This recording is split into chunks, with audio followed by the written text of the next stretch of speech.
So, I was in the pub a while back. I met a gorgeous woman, and she leaned over to me and she said, "I'll do anything for 500 quid." So I leant in and said, "Paint my house."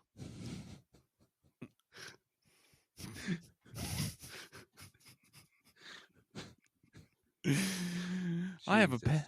I have a pen that can write underwater. It can write other words as well, but I really like the word underwater. Anyway, hello everyone.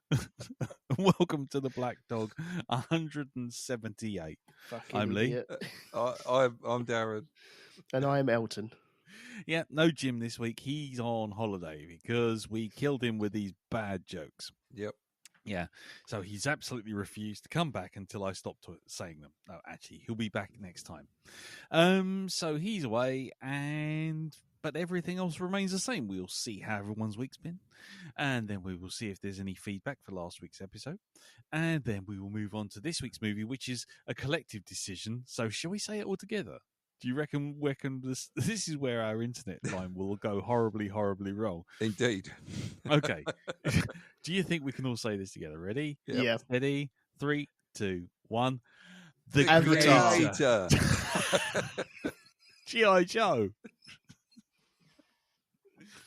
Right. Yeah. Birdemic 2. Yeah, well, there you go. I'm glad to see we're all on the same page there. Right, so yeah, we'll be doing the Creator next review. So, before we get to that, let's see how everyone's week's been. Well, Jim's not around, so Elton, Yes, it's over to you, sir. it is. Oh, I think I'm going to burp as well. But Go for it. I'm quite poorly. Yeah, you're quite ill. Yeah, I've got the Mhm. shivers and the snots and the Mm-hmm. and all the other things in between as well. Yep. Which has been fun. And it meant that on Sunday, I spent about 6 hours just sleeping on the sofa in front of the TV. And I haven't done that in years. Darren calls that work. That's every afternoon for Darren, though. Darren calls Oh, that. he's having his afternoon snooze. He wakes up I with the was about tray due on one. his lap. Yeah. Anyway, sorry. Carry on, Elton. Oh, God. Mm. So, yeah, hopefully I will make it to the end of this episode. Yeah. cut to a black and white photo of Elton. Yeah, go on, carry on. But yeah, it was because I haven't been ill in so long. I kind of like it. It's weird. Not that I like the physical thing of going through the shakes and the shivers and stuff like that. I flipping hate that. But just fuck it. I ain't doing anything. Nah. Laying down, turning the TV on, and you don't mind if you just doze away. It's great. It's permission to not do anything, isn't it? That's quite nice. Yeah. Mm-hmm. Apart from that, what else have I been doing? Stuff at work that I can't speak of at the moment. Which kind of, I was going to say, implies you can at some point. I might be able to at some point. Yes. Okay. So who's famous who's been trapped in a lift pooing themselves? Oh goodness, no, nothing like that. No, Oh, no. right. It's yeah. I got Brian Blessed out of a 15-man lift. He'd been in there all week. It was filled to the brim with shit. Come on, you got to tell me this. You can't tell me no one's done that. You haven't rescued someone who's had to have a full-blown dump in a lift. I have, yes. Oh. I've rescued people that have pissed and shit and thrown up in the same vicinity.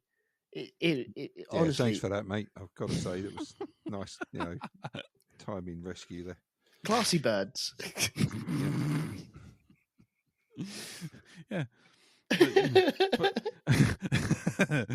Well, Dow, I mean, I thought you held it in quite nicely, for the most part. Cool. And maybe that's it. Maybe we should have Elton's lift elevator nightmares. Oh God. Just a little side thing every now Really? and again. Yeah. Oh, it's really quite dull, honestly. The nightmares are me walking into a building and going, "Can I have the key, please?" Being all nice and polite, and "Can I have the key, please?" And they look at me and go, "Do you know what it looks like?" I'm like, "For fuck's sake, it's a fucking key." Yeah, it's a metal. It's fucking about key. half an inch long.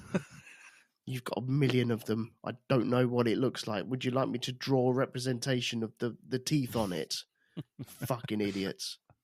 If I knew what it looked like, I would have made a copy already. Yeah. And then I go to the next building. Oh, can I have the key? Do you know what it looks like? Fuck you know. And then I'll be standing there with doors open, working on it, and they're like, oh, "Don't jump." I'm like, fuck off. One day I fucking will. I'll surprise you, you cunt, and I will jump. That'll fucking get you going, won't it? Yeah. Oh, how you'll show them as you plummet to your Yeah. That'll learn them. That'll learn them. Oh. One day. Cool. So, okay. So you're not going to tell us anything more? No. No, I've just been poorly, really. Yeah. And just £2 will save Elton's life from diarrhea, disappointment, and flies on the nose. Because £2 would get me clean, fresh drinking water. Because that's what we need to do nowadays. Yes, actually. Mm-hmm. That's it. Just £2 will save most of Essex from drinking their own shit. Drinking their own shit? Stomach bug? No? Okay. No. Yeah, well, you know. Darren, you're under Thames Water as well, aren't you? I don't know. Are you in London? No, I'm not. We're outside. We're classed outside of it. So, are you in the 25? What is the the M25? Are we calling it just? Is this a modern thing where you just shorten a thing? Because apparently that billionth of a second it says it takes to say M. Oh, I'm really sorry. I'm so sorry. I needed time is money. Time is money. Time is money. I needed to dumb it down for the non-driver in the room. Didn't I? And Daddy fighting? Sorry, I meant the motorway 25, the orbital that goes around. The road that goes around London. The orbital. Are you inside? Are you outside? Now, inside means when you're actually inside the perimeter, and outside refers to outside of the perimeter.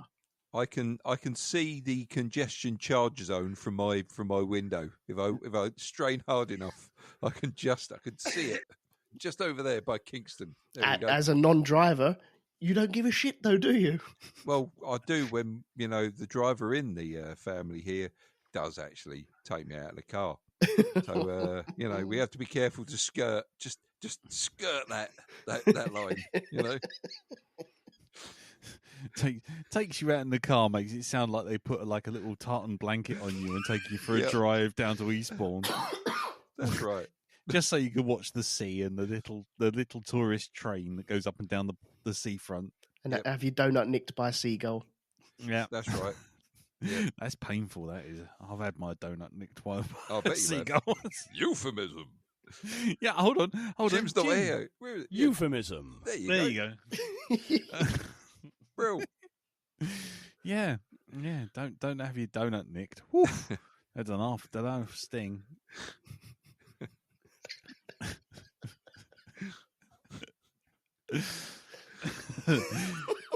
You get jam out of it in the worst way. Lovely.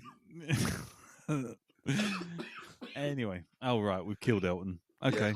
Hang on, I've got to go. He did. That's right, it. He's gone off. Right, he's down. Right, cool. So nothing from me apart from illness and sadness. Okay, nothing apart from illness and sadness. Yep, that's the same Christmas present so I get from you every year, Elton. Nice. Oh, fucking hell, not again. Oh, God, nothing but depression and sadness. Jesus. God, not again. All I want is a pair of socks. It's a bit like being Bobby the Head, who's just a head. And every year it's like, oh, not another fucking hat.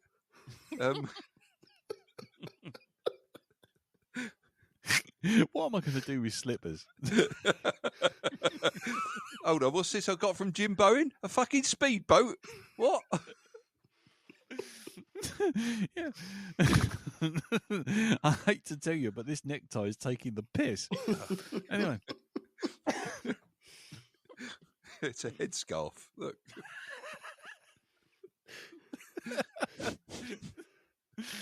Oh, right. Okay. Yeah. What can it be? One of three things: a hat, glasses, or a headscarf, or a crash helmet. Make it four. There we go. Yeah, I'm going to go down well on a bike, me, you know. Yep. Excuse me. Right.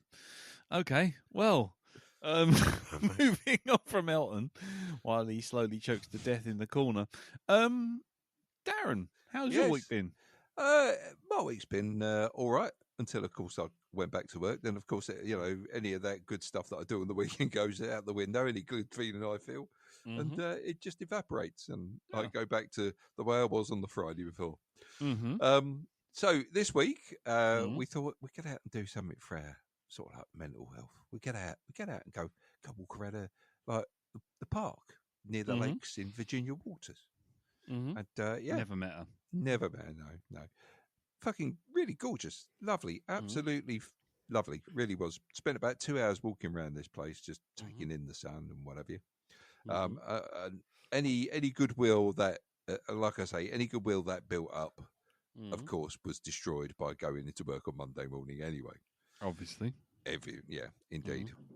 So let's see, what else have I done this week? Not that much. I did start watching a show on Netflix that I've been meaning to get back to and watch, because I did watch it while it was on BBC Three. And that's Murder in Successville. Have you ever heard of it? This is the American version. No. This was the original British one, right? Because the British one came out first, and the Americans followed it up. But I've got to say, I think the British one's better. Yeah, well, that's what I was going to say. Wasn't the American? It kind of followed the. I thought Successful was the American one, and the other one was. I don't know. Anyway, no, you watched it.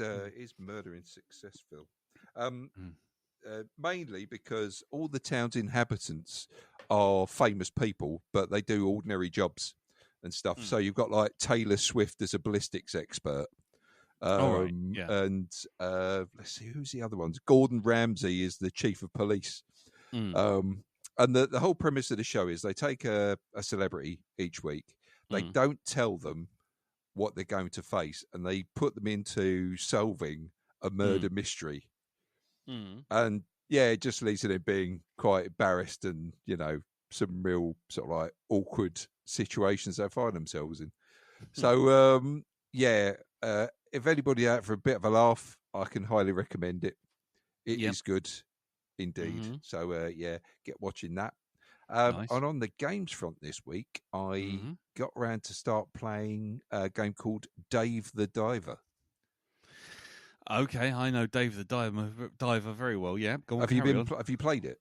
No, Katie's got it on the Nintendo Switch. Okay, I'm obsessed with this game now. And as soon as I installed it, it came with 2 free pieces of DLC. Anyway, it came with Dredge DLC, which I have got. Yep. Yeah. So you got the aspects from that, and also Godzilla DLC, and that's a whole adventure in itself. So it's the premise of the game is you are a guy called Dave who not only runs his own sushi restaurant, but you're an expert diver, and you have to go and supply your restaurant with fish. Yes. But along the way, you kind of encounter some strange shit as you go on through the game, and it's really quite straightforward and simple. The controls are a little bit iffy sometimes. Mm-hmm. But yeah, nice simple sort of 8-bit looking game. Mm. A lot of fun. That's it, and just a little bit creepy in places as well, Right. especially as you go further down and you start getting into the depths of things. And I've already come across a kaiju down there, Right. which I didn't realise was there until it opened its fucking eyeball right next. I'm like, oh, that's big. We need to leave now. Mistakes were made. Yeah. But I've not got to the stage where Godzilla's shown up yet. Oh, but right. Apparently you do get to meet him, and it's like, well, whose side is he on? Are you, is he coming to hunt you down, or is there something else that he's after? So lots of lovely little missions to go on as well. And you learn a bit about sushi making.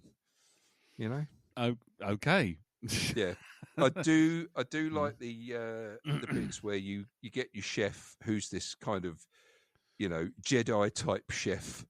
But you get him to learn new recipes, and they go through this whole entire animated sequence. It's like something out of the Matrix and kung fu and whatever.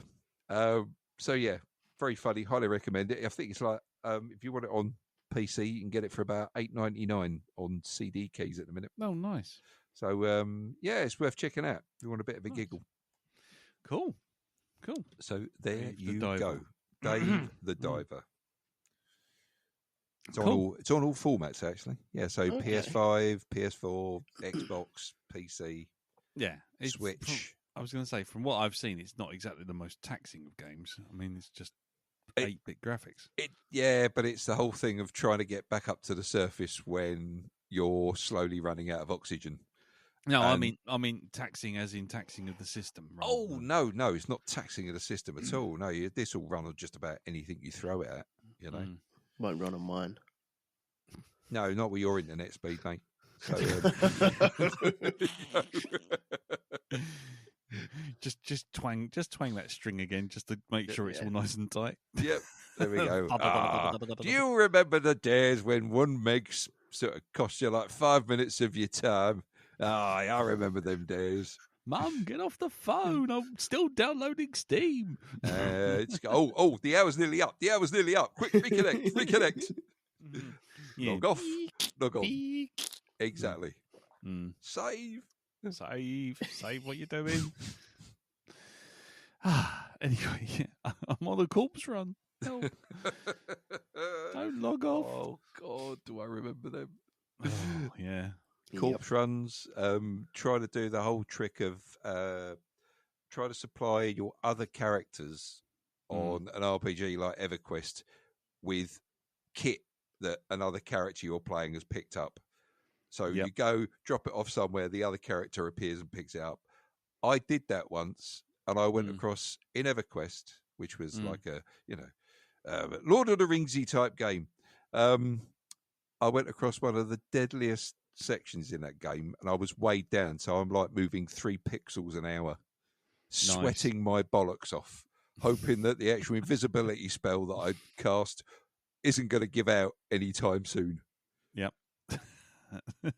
And it was worth it as well. So there we go. Of course, this makes great podcasting because probably nobody else knows what the fuck I'm talking about.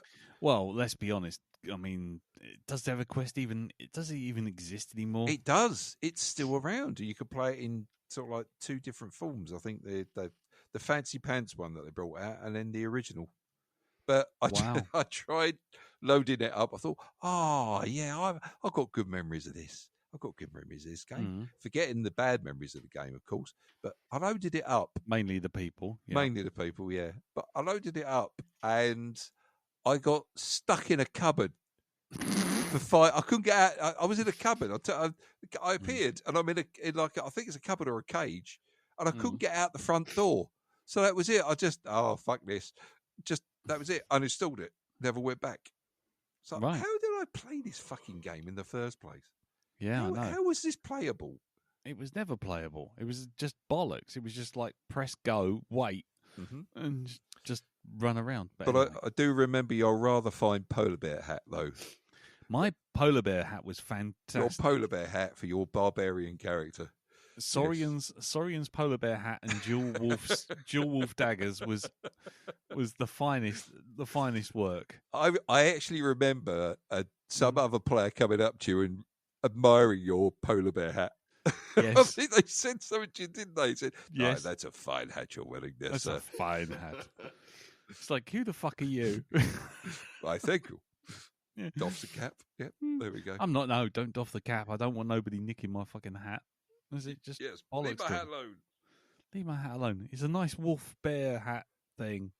Sod ya. Anyway. Them's were the days. I also remember running through a knoll den and spending 7 hours running around while everyone screamed at me because I was trailing about 60 of them through every person's camp like a complete buffoon. But that's either here or there. The train. The train. Yes, I remember somebody actually. Was it? He was a high level character. Walked into an area. This bloke was training all these fucking orcs or something behind him.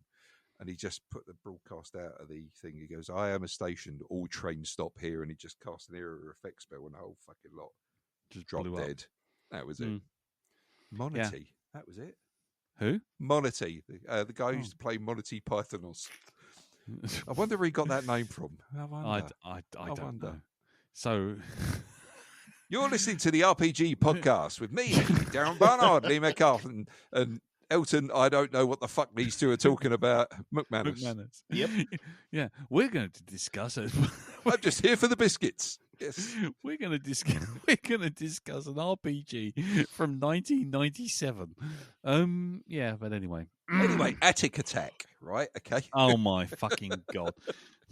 Yeah, Fat Worm blows a Sparky on the ZX Spectrum. Yeah, indeed, go on. Indeed. Right. Okay, that game we used to play on the Intellivision. Oh god. Now, Vectrex. Adventure on the Atari 2600. How did you get past that gold dragon? Exactly. Oh, I just stood there and kind of, run onto the sword, hit it with the light, the fucking glow stick that your character had. So, it was an arrow. Was it an just arrow? an arrow. Was it? Yeah. Oh, so it wasn't but a sword. You could only kill it by pointing the arrow in the right direction. So you had to let it go around the other side of the arrow, and then pick it up. I get that a lot. Darren, just let it go. Just let it go. Let it go, Indiana. Let it go. Let it go. Yes. Anyway, back to real life. All of this amounts to you did fuck all this week, didn't you? That's right. Yeah. Apart from saunter around the park, taking in the wonderful countryside. Right. Okay. That's cool. So there we go.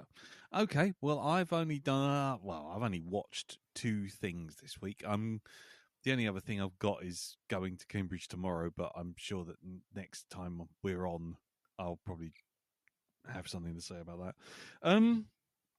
But anyway, yes. This week I did watch a film on Netflix called Hitman. Have you heard of this? I've heard of it. Yes. I've seen it advertised, but I have no idea. Apart from maybe this is about a man who does hits on people. Well, you'd think that, but he doesn't. What? Aha! Hold on. Is this about Stock Aitken and Waterman? Is that what it is? Yeah, it's the Hit Factory. It's the Hit Factory. It's the Shitman. I mean, the Hitman. Yeah, it's the making of Let's All Chant by Stock Aitken and Waterman. No, the Shitman and Her.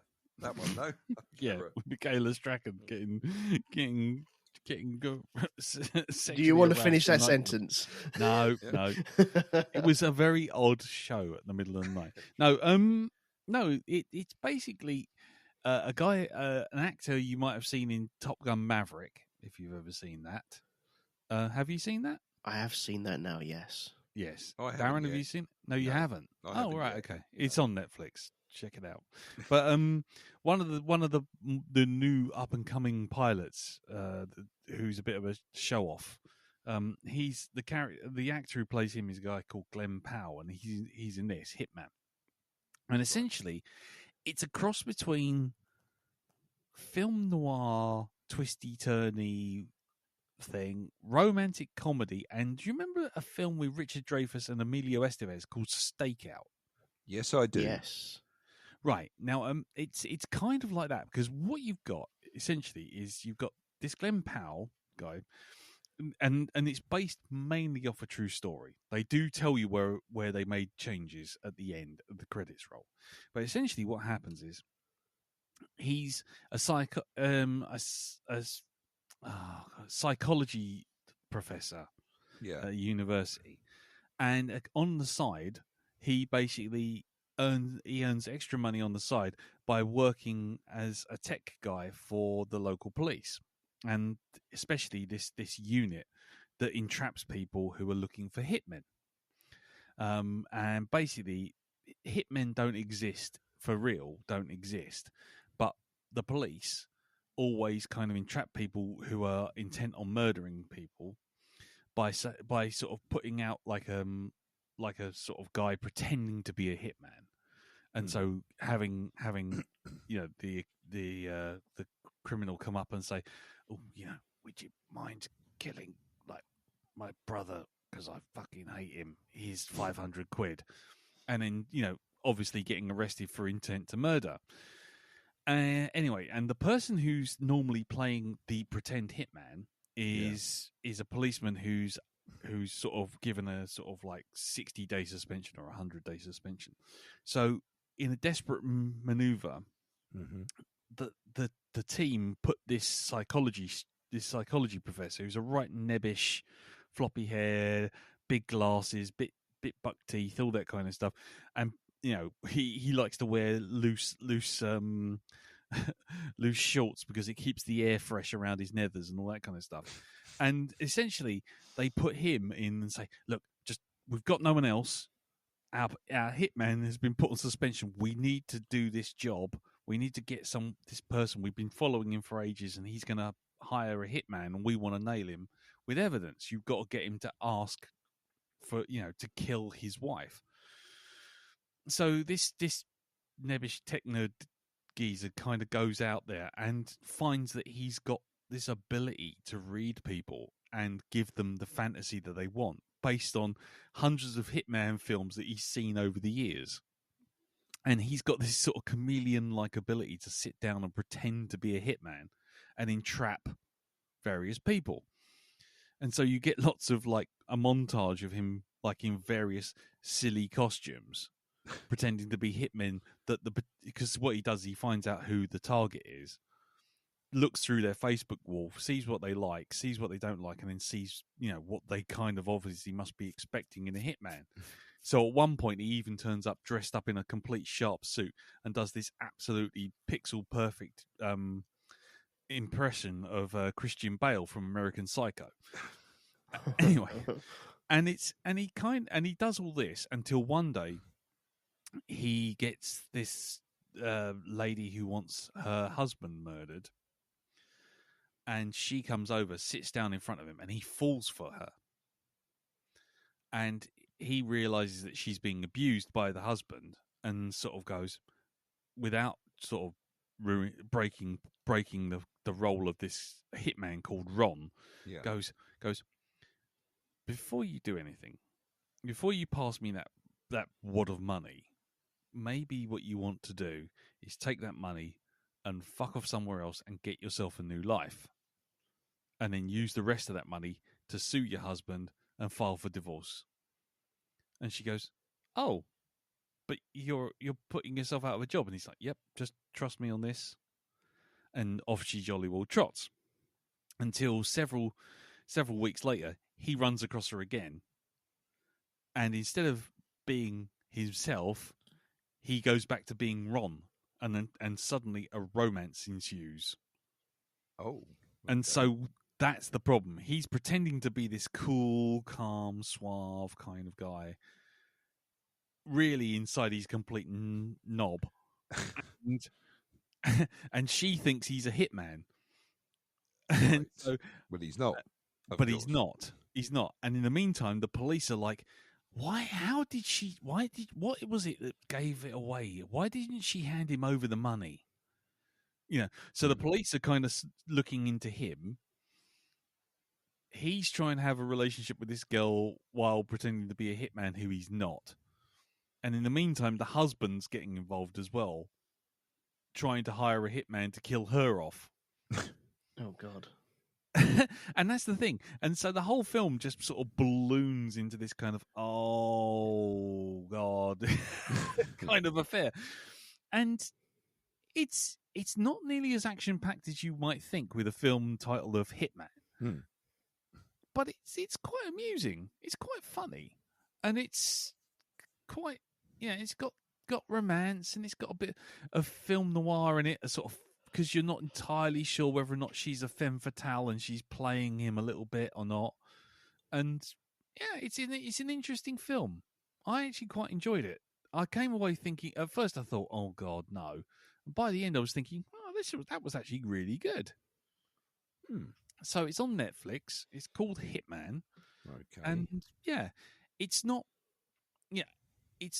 100% sort of safe for work. There's a few sexy moments, so you can't go showing it to your kids. Yeah. But if you've seen films like Stakeout, like I say, where Richard Dreyfuss falls for a suspect and pretends to be the cable guy while actually staking her out, or something like that, then you might sort of go, there's something to that. It's quite cool. So there's that. So Hitman, and that's on Netflix, and it's worth a look. It's a Sunday afternoon, as long as your kids aren't in the room, because like I say, it gets a bit woohoo towards the middle. But but otherwise it's quite a laugh, actually. Not a laugh out loud, I will say that. But it raises a wry smile, let's put it that way. Yeah. The other thing which didn't raise a wry smile, because once again, like a fool who comes back and just says, one last time I can change him, he won't. I watched The Acolyte. Oh, okay. I've not actually watched that myself yet. So The Acolyte is a new Star Wars TV show. They released 2 episodes last week. Yep. Now, maybe it's me. Yeah, it is. But if you're doing a pilot, pilot episode, isn't the idea of a pilot episode to grab you and draw you in? Yes. Yeah. Right. Okay. So why is it I was fighting to keep my eyes open on the first episode, and by the second episode I'm like, no, I'm going to make it to the end just so I can say I've watched it and gave it enough time. Right. There is, all I can say is it's done what has been happening to Star Wars for me for a long time, which has made the Jedi fucking boring. I have no other words for it. Yeah. But they are boring. The plot, such as it is, starts off. Oh, by the way, who have you seen all the promotional stuff for it? Yeah, I've seen like the fight scene that they released. The fight scene with who? Carrie-Anne Moss. So she's in it, right? Yeah. Mm-hmm. No. Yeah. Don't go expecting to see too much of her after the first 2.5 minutes of the entire show. Okay. Yeah, and you know, I don't know if you did watch Ahsoka. Yeah, I did. Yes. Yes. Someone gets stabbed by a lightsaber right through their chest. Yeah. Right. And survives. Right. Okay. Yeah. Well, apparently that's not nearly as deadly as a little 3-inch throwing knife. Oh, isn't it? No. Because, you can get stabbed through the chest with a lightsaber, and that's fine. You can fall over, and they'll, I'll be better in the morning.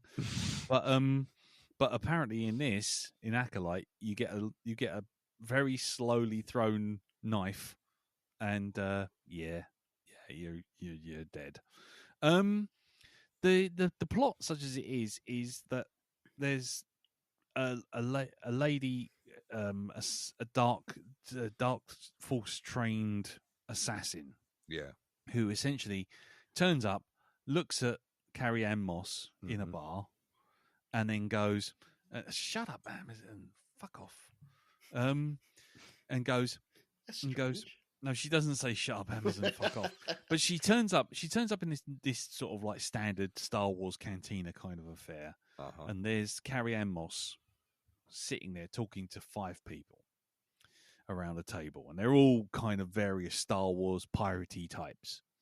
This assassin turns up, goes, "Fight me.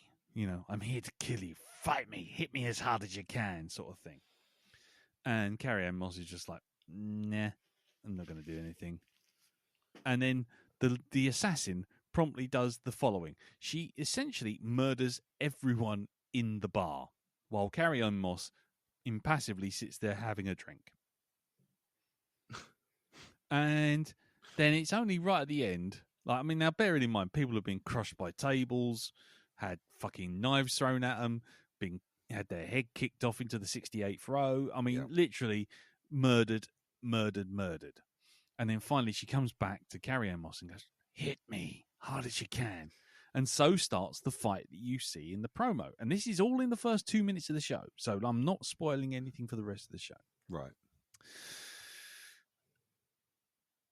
I won't say what happens at the end of that fight, but, like I say, little tiny knives are a lot more dangerous than lightsabers. But now it becomes this whole thing of, there's this dark Force trained assassin lady, and these other Jedi go, "We know who that is. That's an ex-Jedi that we trained and left the Order." And it's like, right. But wouldn't you know, right? Mm-hmm. Wouldn't you know that the person that they're accusing actually has a twin sister? Oh, yeah, I know about this. Right? Yeah. And the twin, who is the actual innocent Jedi, is on a freighter doing nothing in particular and has been there for months. Yeah? Okay. Has been there for months. Yeah. And then the Jedi rock up and go, "Oh, we saw you on a hologram doing this thing in the bar. You're under arrest." And you're like, okay. And then after about half an hour of her just sitting in a jail cell, a spaceship crashing, a jailbreak, all of this stuff, you find she suddenly reveals, and this other Jedi who's like her ex-mentor reveal that there is a twin sister. But the twin sister was killed, so she can't be the twin sister. And it's like, I'm sorry, but this lady has clearly been on the manifest of this spaceship, repairing this spaceship for months. You just rock up and go, "You did it. We saw you." And they've got a perfectly obvious explanation over here. Twin sister. Right? It's interesting, though, that the twin sister, who hasn't been seen for decades, happens to have exactly the same haircut, hairstyle. Well, of course, as the innocent sister. Well, she's a twin. Of course, she'll have the same haircut, even though she's never actually met her twin. Exactly, and that's it. That's the first episode, right? And you go, right, okay, and suddenly you see the twin sister on a washed up, rocky old planet.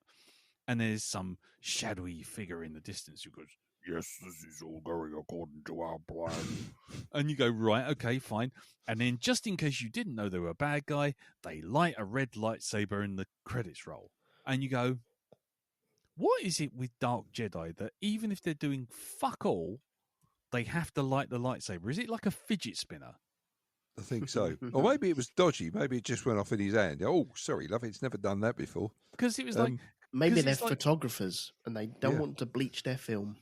No, maybe. Because it's like when you saw at the end of fucking Solo and you saw Darth Maul, spoilers, what did he do? He's sitting in the hologram and then he lights up his lightsaber. Yep. Why? Just because, hey, guess what, guys? He's a Dark Jedi. How do you know? Not because he looks evil and has been saying evil things, but because, look, red lightsaber. He didn't drop a contact lens, did he? And he was like using the light from the lightsaber to look for it. Waving it around. Oh, fuck, I've dropped it again. Yeah. But the second episode is essentially that again. I'm just sitting there watching it thinking, is something significant going to happen? Because the twist of the sister is kind of spoilt in the first 5 minutes of the first episode. Everyone comes round to that position of figuring it out. Yeah. And everyone's going, no, but she can't be the sister because the sister died. And it's like, well, again, I come back to the fact she's been on the ship for fucking months and could easily have been verified as repairing the ship. The ship manifest, the crew manifest, everything proves that she's been on this ship. Yep. But no, the Jedi rock up. And that's the problem. The Jedi in this are, well, I don't even know their names anymore. I don't. There's Master Kung Fu. There's Green Lady. Flange Judso. Yeah, I don't know. Yeah, there's Green Lady. There's X-23, but with horns on her head. And then there's what I call haircut. And haircut. Haircut. Exactly. Haircut is just haircut. this. Exactly. He's just sort of like a shop bought dummy. You just kind of plonk him in a corner. Yeah. He says things like, right, yes, of course, I don't trust her. Yes, no. And his entire personality appears to be he has a haircut. And everyone I am haircut. Master haircut. And it's just like people go and people make comments like, you know when you see like Han Solo in the second one and the third one, and everyone kind of does that kind of, oh, it's Han. What's Han Solo doing now? You know, sort of, oh no, sort of thing. Mm-hmm. They make those kind of comments about haircut, and all he does is stand on. He just stand. He's like, "Oh, you know him. We're bringing him along, even though you know we shouldn't." It's like, but why? What's his real name? Phil. Yeah. I genuinely don't know. I watched 2 episodes. I genuinely don't know what his name is. Hey, you haircut. Come here. Actually, I might have to Google it. Hold on a sec. I'm going to go Acolyte. I see. Geezer with haircut. Name Acolyte. Yeah, exactly. Yord. His name was Yord Fannier. Yord? Fandar. Yord Fandar. Yord Fanny. Is that Fanny? Your Fanny. Okay, so I prefer that name. Your Fanny, right? Is just like grunting and yes. Yeah, his team haircut. His team haircut. Lord Your Fanny. Yeah. That doesn't sound like a title. It sounds more like an exclamation, doesn't it? Yeah. Lord Your Fanny. But that's the thing. And there's lots of shots of this assassin lady picking off Jedi throughout the 2 episodes. And one Jedi called, and I'm only know this because I'm looking at it now, the name Tobin. He's just sitting there and he's literally just hovering in midair, just in a beam of light. And he has the world's most unconvincing beard I've ever seen in my entire life. Yeah. Is it me, Leclerc? No. Do you know when Kenny Everett used to do Captain Kremen? Yeah, or Marcel Marceau. Or Marceau Marcel, whatever his name is. The cartoon of Captain Kremen? Yes. Where it used to have that kind of sort of chin beard that was literally stuck on a character. Well, what that French character he used to have literally a prosthetic jaw or that plastic thing. Oh, used to tie behind his ears. Oh yeah. No. This is like a chin beard that is the least convincing chin beard. It looks like someone's doing a Rolf Harris cosplay. Oh, good Lord! It is bizarre, and he just floats there, and you're just like, right. And it's like, what are we supposed to get from this? Well, who is this person? Why do I give a shit about anything going on? And it's the sort of thing where I turn around and I think cosplayers are going to love this. It's like Klingon religion ceremonies. Yeah. You know, there's stuff you sit there looking at and you go, nobody cares. But the people who do care will be the people who dress up as Jedi and just walk around being stoic. Yeah. And that's what it is. The Acolyte is just stoic, the show. And who are you? I'm your Fanny. What? Yeah, from the show Acolyte. Yes, I am. You're Fanny. Punch. You're Fanny. Hold on. I'm going to post a picture here of what this guy's beard, I think, looks like. right? So there it is. It's in the email, Facebook chat. Yeah, All right. And then right now, hold on. And now, hold on. Tobin, and then go Acolyte. Acolyte. It's got electrolytes, man. Hold on. Here we go. Here we go. Copy this image and just drop this in the Facebook group. And you tell me if I'm wrong. You just tell me if I'm wrong. The whole thing looks very cheap and it's very dull. There you go. Oh, good Lord. Hold on, he's got a forehead bigger than the actual chin itself. I know. So his forehead, is he? Yeah, that's for. I think that's forehead. We've had haircut. Scarry forehead. Yeah. Oh, and there's a Wookiee in it. I forgot about that. There's a Wookiee in it. Of course there is. Why wouldn't there be? Yeah. It's why wouldn't there be? It's just very, very boring. It just is. Well, it is all about Jedi, so you know. Well, look. At least you've given it a try. It's clearly not for you. Yeah. Are you trying to smooth it over with anyone in particular listening? No, I'm not. No. I don't care. I'm just. It's. I would want, because this is like hundreds of years before the Battle of Yavin or something, isn't it? It's not. I want thousands of years before. And yet they seem very reluctant to do that because it's too far removed. Well, it's not that. It's just I mean, for the moment, let's just put aside my distaste of the Acolyte because I think it's a tedious piece of work. Yeah. But the problem with Star Wars as a universe, especially when you start talking about Knights of the Old Republic and the High Republic and all that kind of stuff, is you go back thousands of years and all the stuff looks the same. Yep. There's hardly any change. Lightsabers are different. There's no evolution up until the first 6 films, and then everything changes in between the first 6 films. The original lightsabers had these great big... It was like the mobile phone. You know, you used to have like a phone, and then you had a suitcase that was your battery. Yeah. That's what the lightsabers were like. They used to have these great big battery packs on a wire. But even so, that's not 1,000 years worth of difference. No. If you go back 1,000 years from now, go back to the year 1000, what would our country look like? We know. It's just castles and shit. Castles and shit. Well, it's not even castles and shit. Welcome to the History Channel. Here's my program in it. It's called Castles and Shit. Yeah. So, like that William the Conqueror geezer, right, who came over here to my manor, right? Okay, way back in 1066. In it. Look at my candles and drapes. Yeah, look at my candles and drapes. Yeah. Yeah. Well, I mean, you know, come have a look at all my Coca-Colas in my fridge. Yeah.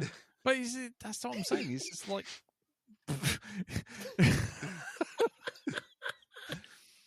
you got Byzantine emperors and fucking Roman emperors and Japanese emperors, and the UK was basically a mud pile with a fucking couple of rivers through it and some monasteries. This week on Castles and Shit. Yeah, this week talk about Byzantine emperors. Yeah. Come and have a look at me crib. I've got a mud pile over here. I've got down here. Look, I've got the finest trough known to humanity because I is fancy. Here's my gold moat, like it's my gold moat right outside my house, isn't it? Some geezer down the road, he's like writing some book. It was like Magna Carta or something. Load of shit, won't take off. Yeah, what's this book's anyway? What's a book? Yeah. Yeah. Anyway, so can't stay here too long. Raping and pillaging got to be done. we got an invasion of Nords in about 10 hours. Yep. I can hear them coming over the horizon. You know, it's just like, but you do that and you go, that's just one planet, and we've gone forward 1,000 years. I know, you go to like fucking Knights of the Old Republic and you go back 10,000 years. I mean, but no, we still got the shiny silver spaceships. We still got the lightsabers, space castles and shit. Yeah, the history of the Star Wars universe. In it, my man Jabba. This is why I'm not watching anything like that. Yeah, I've just, I must admit, I'm tapped out. I am too. I'd be honest with you. Andor was about the only one I wasn't pleased with. wasn't kind of engaged with it, but I kept hearing people going, "Oh no, it's good. Give it a try," and I gave it a try, and I'm glad I did in the end. Oh, you should have stayed to episode 7. Then it all makes people, sense. People pull that shit on me, and then I definitely bail. But Andor was all right. I think in the moment I enjoyed it more, but I have no plans to go back and revisit it. It's just It was a bit of a slog to get through, and I can't be arsed. Yeah, you know, life is getting on. I'm getting to the sharp point of life now, and so you know, can't be wasting shit we don't care about isn't worth worrying about. Yeah. I must admit, I'm feeling that weariness about that. And there's another franchise that I think I've reached my limit of this week. And it's a certain bloke who travels around in a blue box. I think I'm just done with it now. until Russell T Davies fucks off. I didn't want him coming back to the show. I just want him to go away now. Can we have someone else? I don't want to every. I don't want a thing with every episode's a fucking dance routine. Can we, can we just please just have somebody who can write, please? But Darren, well, if you don't support it, you're being racist or something. No, I'm not. I'm not. I don't appreciate bad fucking writing, and that's what people fail to fucking see with this, right? Okay, you can do as much of that sort of storyline as you like. It doesn't matter, right? As long as you write it well, right? Absolutely, and you make things like just natural. You make it feel like, it's smooth and it all works together. You don't fucking just, I don't know, it's badly written. Do you know what? I've never thought that romance had any place in Doctor Who. All right, maybe Peter Capaldi bit with River Song, I thought that was nice, but romance for the Doctor in general just doesn't fucking work, right? Just stop it. It doesn't matter whether it's same sex, opposite sex. No, stop it. It just doesn't. They can't write this shit for him, okay? Doesn't work. Stop it now. Well, there's always the problem if you want to get into it about the slight imbalance of a 2,000+ year old person. Exactly. Copping off with anyone. Who's that bloke that does Catch a Predator in America? Chris Hansen, right? He would have had. I'm pretty sure he would have had the fucking Doctor on his show. Bangs of rights. Yeah, exactly. Yes. Yep. I hear there's a companion here. Chris Hansen, what are you doing here? Excuse me. Yep. So why have you turned up to this house with 4 pints of drink and some crisps? Exactly. No reason. No reason. No, nothing at all. No reason. Yeah, just leave the fucking romance shit out of it. Let's do the adventure stuff. Let's just do it. Yep. Let's have some fun. Let's not have. It doesn't work in Doctor Who. It doesn't at all. No. Nope. Stop it now. Yep. Get over it. Anyway, I don't know. I'm gonna play out to the end of the season.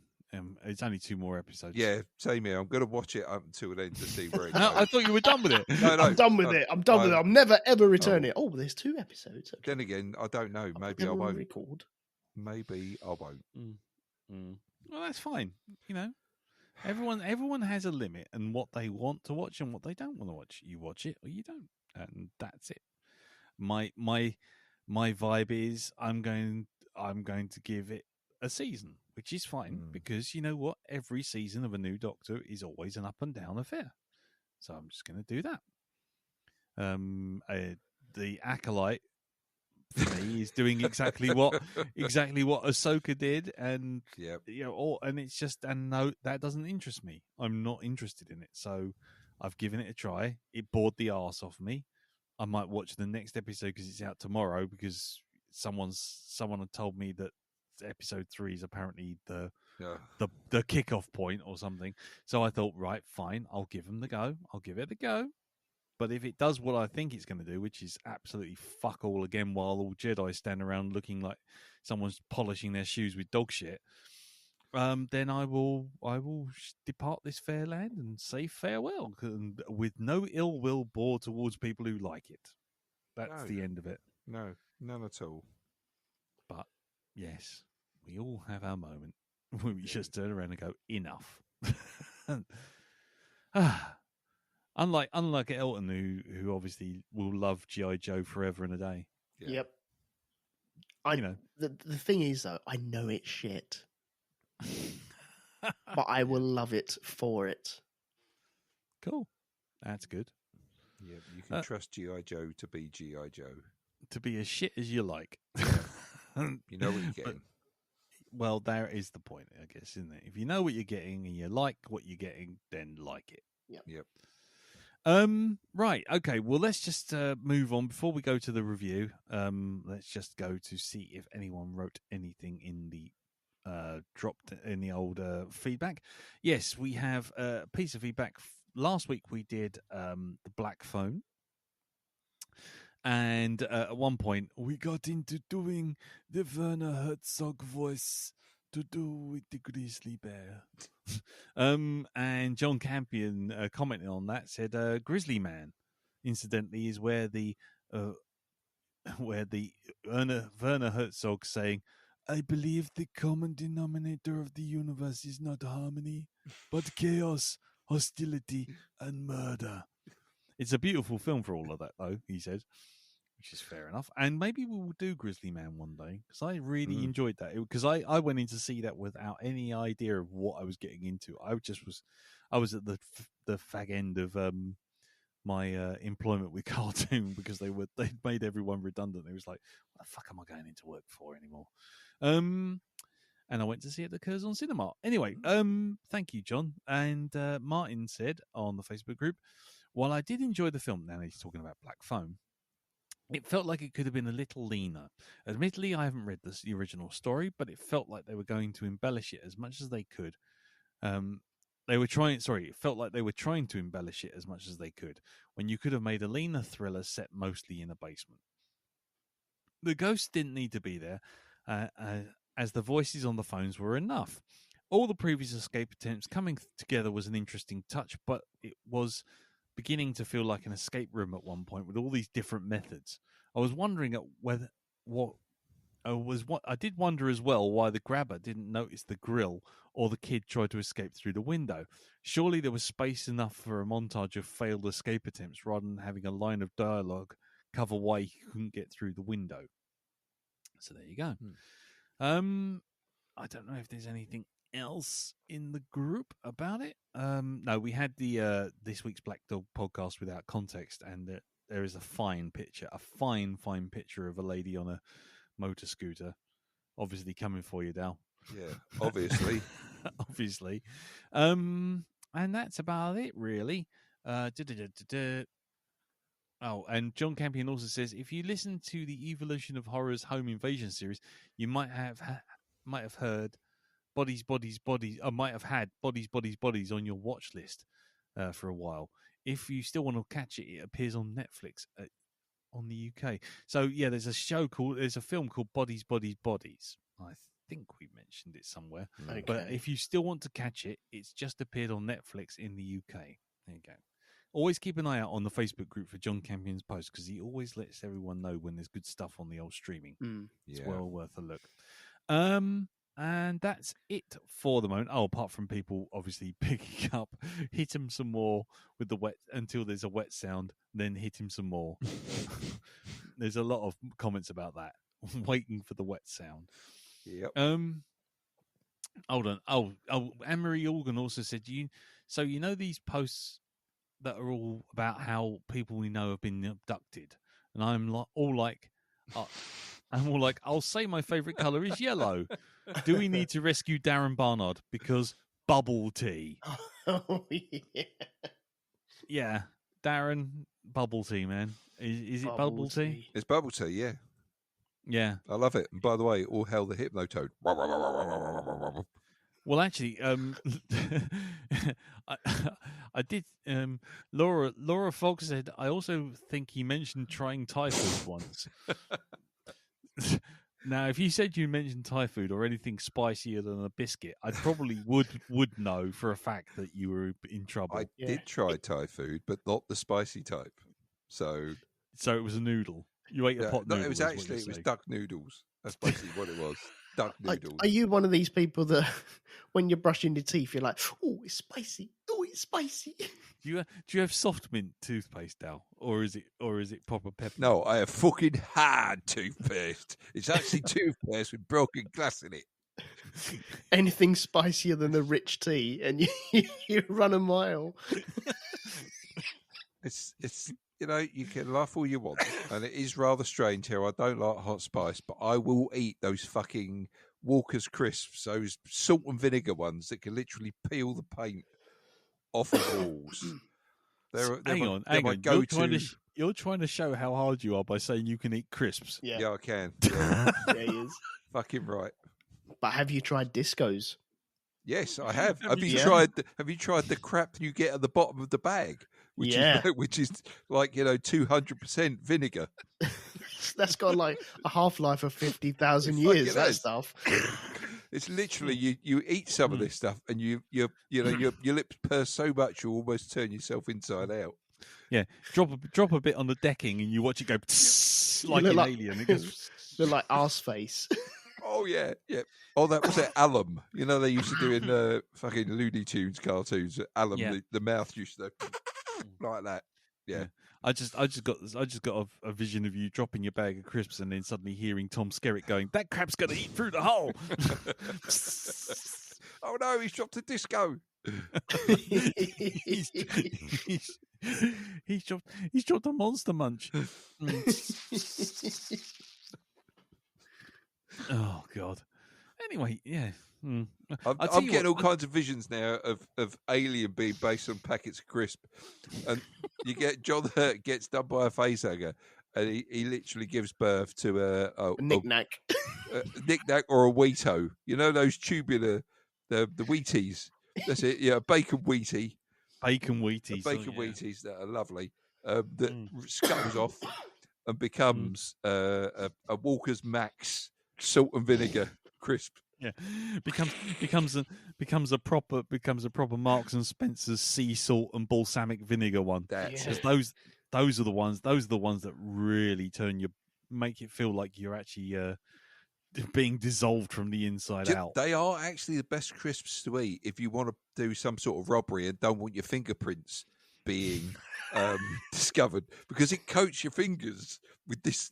I don't know what shit it is that goes out, but I can't do the phone and unlock the phone with my finger anymore because you just can't read the fingerprints or anything. It's just like what's that fucking those is it RF wallets? Yeah, it's like an RF wallet for the finger. It really is, that stuff. Yeah. Ripley goes down to the basement to retrieve Newt from the Queen. She walks around the corner. She's got a flamethrower in her hands, and what is in front of her, standing 12 feet high? A big bag of Tyrrells. Hey, don't knock Tyrrells. I like Tyrrells.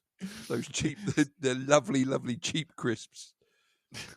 Yeah. Oh no, the Tyrrells are the hand cooked ones, aren't they? Yeah, they're the hand cooked ones. What ones am I thinking of then? The cheap ones you can get from Tesco. Not the Scampy Knickknacks. No, not them. Oh. He's hit it with the Scampy Knickknacks. Scampy knickknacks. Watch Jesus out, Christ. Raiders! Space Raiders. It's a fructose corn snack. Watch out. Ah! I've got pickled onion monster munch dust in my eyes.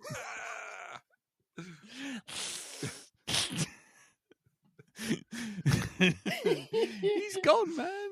Get the fuck out of here. Yeah. Oh my God, he put a quaver on his tongue. The fool. combined it with a skip. What's the pair of them just weld to him? It says they're in the room with us. Oh. We got a live one here. Chipsticks raining through the ceiling. Let's rock. Yeah. Anyway, right. I think that's a good indicator that it's all gone pear shaped. Yeah, so let's wrap it up here, and after the jingle, we will be back with the for the creator. Until then, see you soon. Roll the jingle.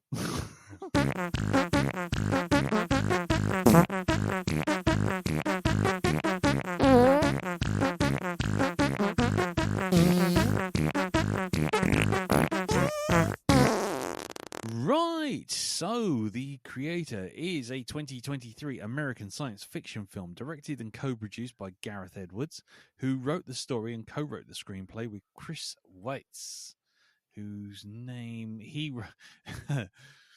I'm trying to think what he's written before. I think he worked on Star Wars Rogue One.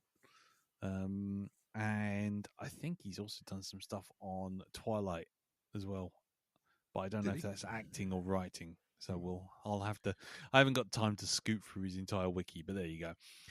It stars John David Washington, Gemma Chan, Ken Watanabe, Sturgill Simpson, and Alison Jenney, and it's set in the year 2070, 15 years after artificial intelligence supposedly set off a nuclear detonation in Los Angeles, which started a war of humans against AI. A former Special Forces agent is recruited to hunt down and kill the Creator, who has developed a mysterious weapon with the power to end the war. The movie, actually, I'm tell you what. You probably know this, so I'm gonna do it anyway because I think this is kind of key to a lot of this. Mm-hmm. Normally, I do how much do you reckon it made at the box office, but I'm going to ask you a question: how much do you reckon it cost to make? Oh,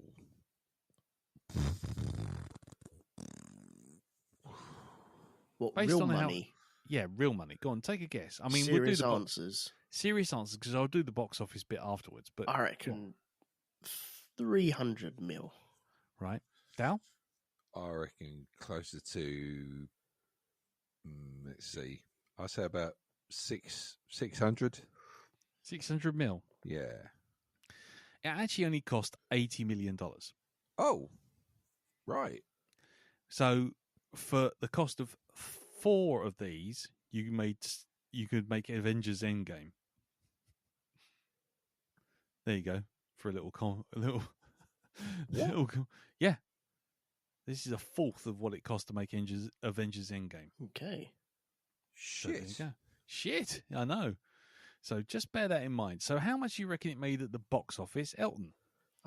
Just now thinking back, if I'd said 300 mil, that would be the most expensive film ever anyway, wouldn't it? So yeah, well, 300 mil was kind of what I think in the end, what it ended up costing for Indiana Jones and the Dial of Destiny. Oh, bloody hell. What I think it made? Dusty Bin on steroids. Dusty Bin across the bridge, yeah. Go on. Darren? Or I don't know, R2-D2 with a microwave fixation. Yeah. Actually, no, it's Polos for ears. It's how much it made. No, it actually made 104 million. So wow. It cost 80, it made 104. So it didn't actually really do particularly well, which is kind of weird, but there you go. So how much it would have cost, I don't know. How much they would have had to make back. Anyway, so that's that. We will go round the table for our usual non-spoilery a quick review. Mm-hmm. So let's go around the table and find out what everyone thinks before we get into discussion. And we'll start with you, Elton. What did you think of The Creator? Okay. I think it does the world building okay. Mm-hmm. Apart from that, I can't give it a pass. I'm really sorry. I can't do it. I can't do it. The amount of times I've ragged on Avatar for this sort of shit, it's Fern Gully again, isn't it? It's Dances with Wolves again. Yep. Sorry about the spoiler zone and shit like that, but you know, right. it's just I can't give it a pass. That's fair. I thought it was all right, but once I knew exactly what it was doing, I was like, oh, I don't care. I really don't care. And I spent half the fucking film just looking through someone's head. What do you want to do that for? Because they go, well, hang on, we've done this. We need to design this, and we want to show you this. So look through their ears. And it's like, oh, okay, do I have to do that again? Every single shot is front and center. The ear is in the center of the screen. Whereas when you're following John David Washington, you're following his eyes because they're in the center of the screen. He is not in the center of the screen. But when you go back to one of the robots, you're like, yeah, their ears are in the fucking center of the screen. You're like, okay, yeah, we spent money on this. Look at it, people. I'm like, oh, okay. So I will give it a pass because it looks pretty good.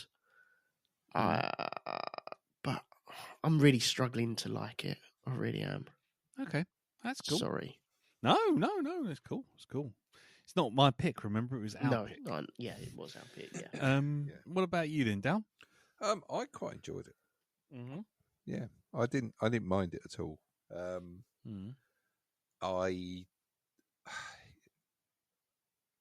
It was. I thought the.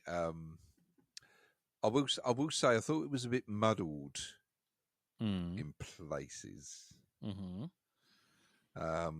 Just because of how they told the story, it just seemed a little with timing. Yeah. Yeah. The chronology of there's no warning that. Oh, sorry, that took place 5 years ago. Then did it? Oh, okay, right. I get you now. Yes. Look out for the frosted tips on the hair. There we go. That's how. Yeah, time it by the frosted tips. Yep. Frosted Tips Guide to Storytelling.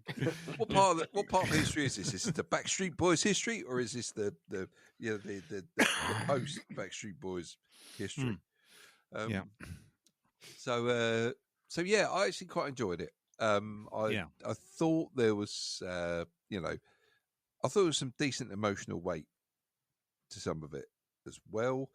The relationship between the two mains in this did seem to develop a little bit too quickly. But if I understood the passage of time in this a bit more, then maybe I wouldn't think that. Yeah. So, yeah, I enjoyed it. I thought it was a good film. But it could have done better. Right. Okay. For me, this is the reason I'm kind of going last is because, well, basically, I saw this at the cinema. Right. Okay. I will say that when I came out of it from the scene at the cinema, I was pretty much in Nelton's camp. I just saw too much of it's the standard. He's gone native. Man turns around and starts off on one side, ends up on the other. Bad guys turn good and good guys turn bad, sort of thing. And I was kind of like, yeah, it's very pretty and everything, but sort of thing. Big shrug. And a lot of the AI discussion kind of gets a bit lost. But the second time watching it, and this is something I noticed when I watched the Matrix the first time. I always bring that up as the good touchstone of me going in wanting one thing, getting another, and then watching it a second time and reevaluating it. But when I watched it the second time last night, I came away thinking, yes, it's derivative. Yes, it has problems which normally would have me clawing my eyes out and going, fuck it out, think of something original. But I came away, because I knew what I was getting, I kind of found myself allowing those moments to slide a lot more. And just to kind of just take in the sort of world building, take in the sort of the beauty of the design work. And while that doesn't absolve it of any problems it's got, it still has the most generic of plots. And, and the romance I just don't buy at all. But I came away by the end thinking I actually really enjoyed that, but I think I only really enjoyed it because I knew what I was getting, rather than just being presented with a film and going, oh, that was a bit sort of middling. So you needed the second watch to actually get it, but not to get it so much as just to kind of, I don't know. The first, it's a bit like jumping in a hot bath or a cold pond, a cold swimming pool. You kind of jump in, you're expecting one thing, you go, oh, fuck, and then you're not impressed. But once you're in and you know what you're getting, the second time you jump in, you're fine. And it's the same thing. I found watching it the second time round, I was a lot more willing to let things slide, rather than just sitting there and going, oh, for fuck's sake, not this again. which is what I pretty much did all the way through sitting in the cinema. I was just like, oh, for goodness sake, and this is going to happen and that's going to happen. And I had the plot mapped out probably within 10 minutes of the fucking thing the credits rolling. Yeah. So to me, it's kind of one of those things where it's a derivative thing when you see it cold. But if you know what you're getting, you kind of just go, yeah, it's fine. It's good. It's all right. Okay. It's fine. It's not brilliant. It's never going to be something that I'm going to go out and buy on VHS. VHS, what am I talking about? VHS. No, you actually said that. Yeah, I did say that, didn't I? That's this week's version of Welcome to the Show. Jesus, what a knob. You never know. One day you might be able to get it on Laserdisc. Yeah, I was hoping for it on the Super 8 Cinecam. Fair enough. But no. Viewmaster? No. Yeah. Click. Ooh, Land of the Dinosaurs. Click. Ooh. But I'm on the moon. No, I'm not. I'll just look. I'm on the moon. Yeah.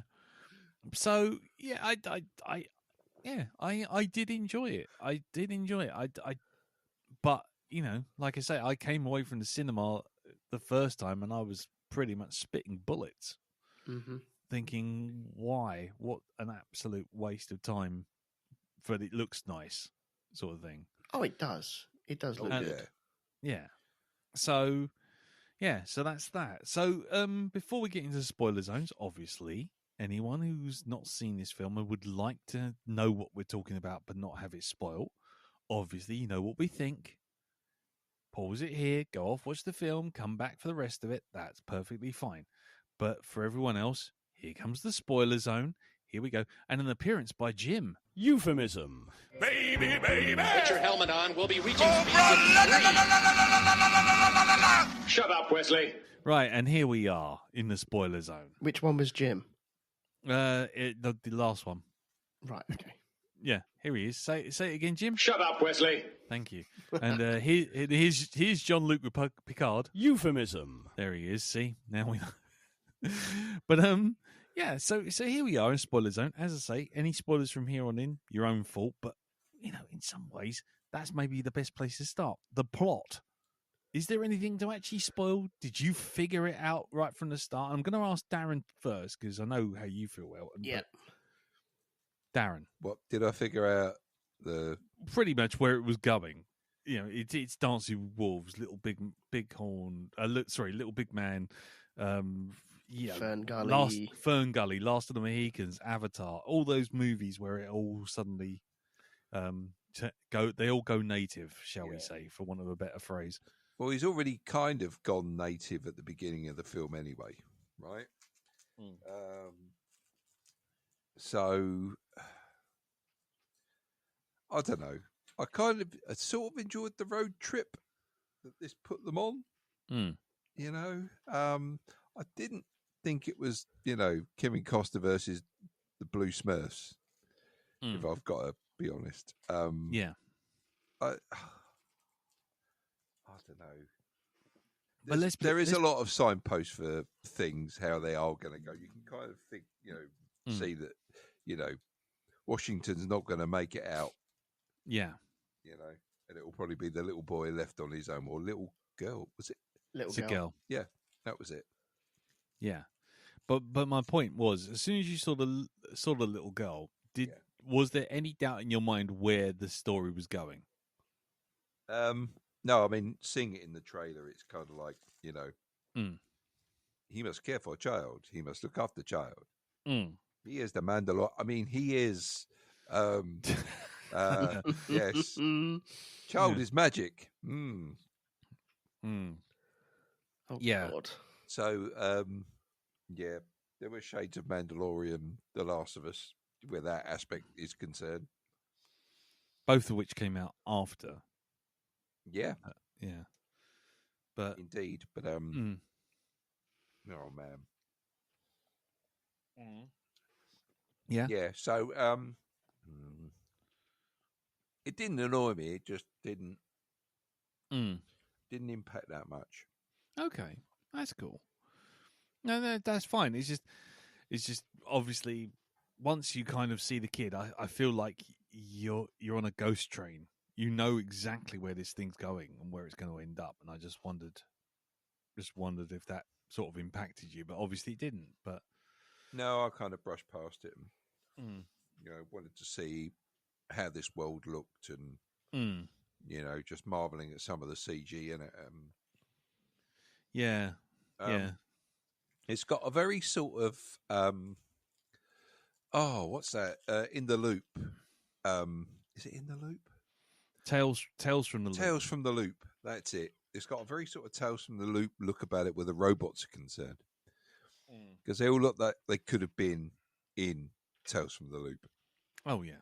Yeah. So I did like that. Slightly sort of Chris Foss sort of designs for things like the tank and stuff like this. Do you know what I mean by Chris Foss?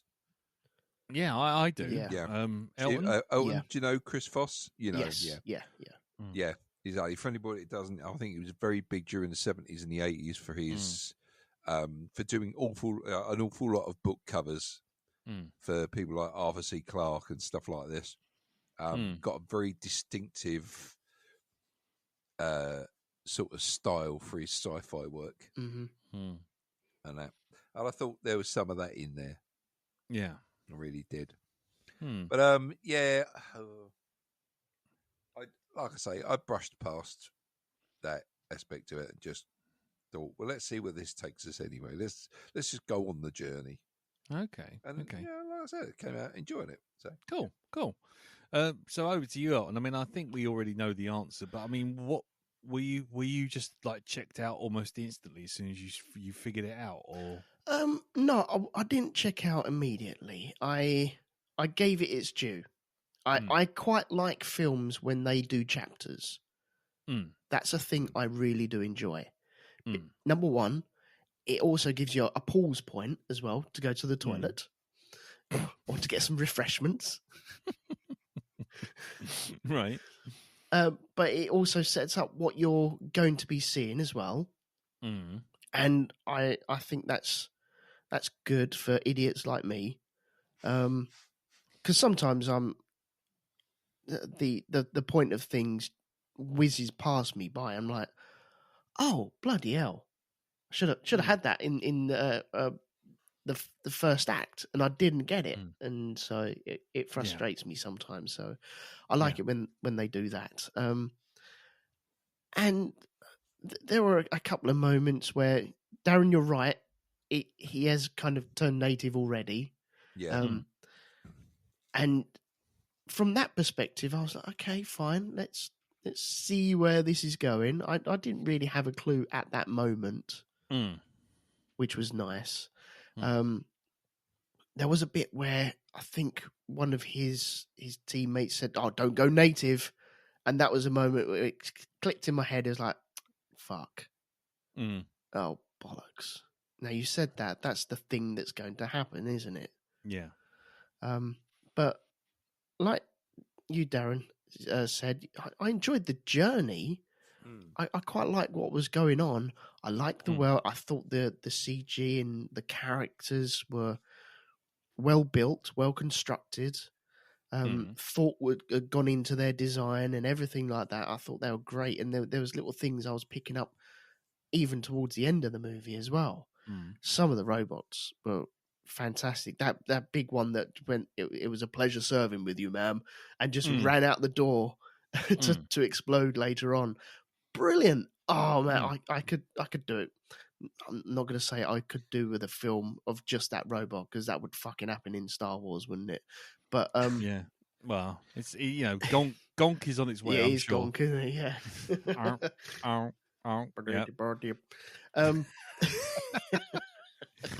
Name it. Fuck you, fuck.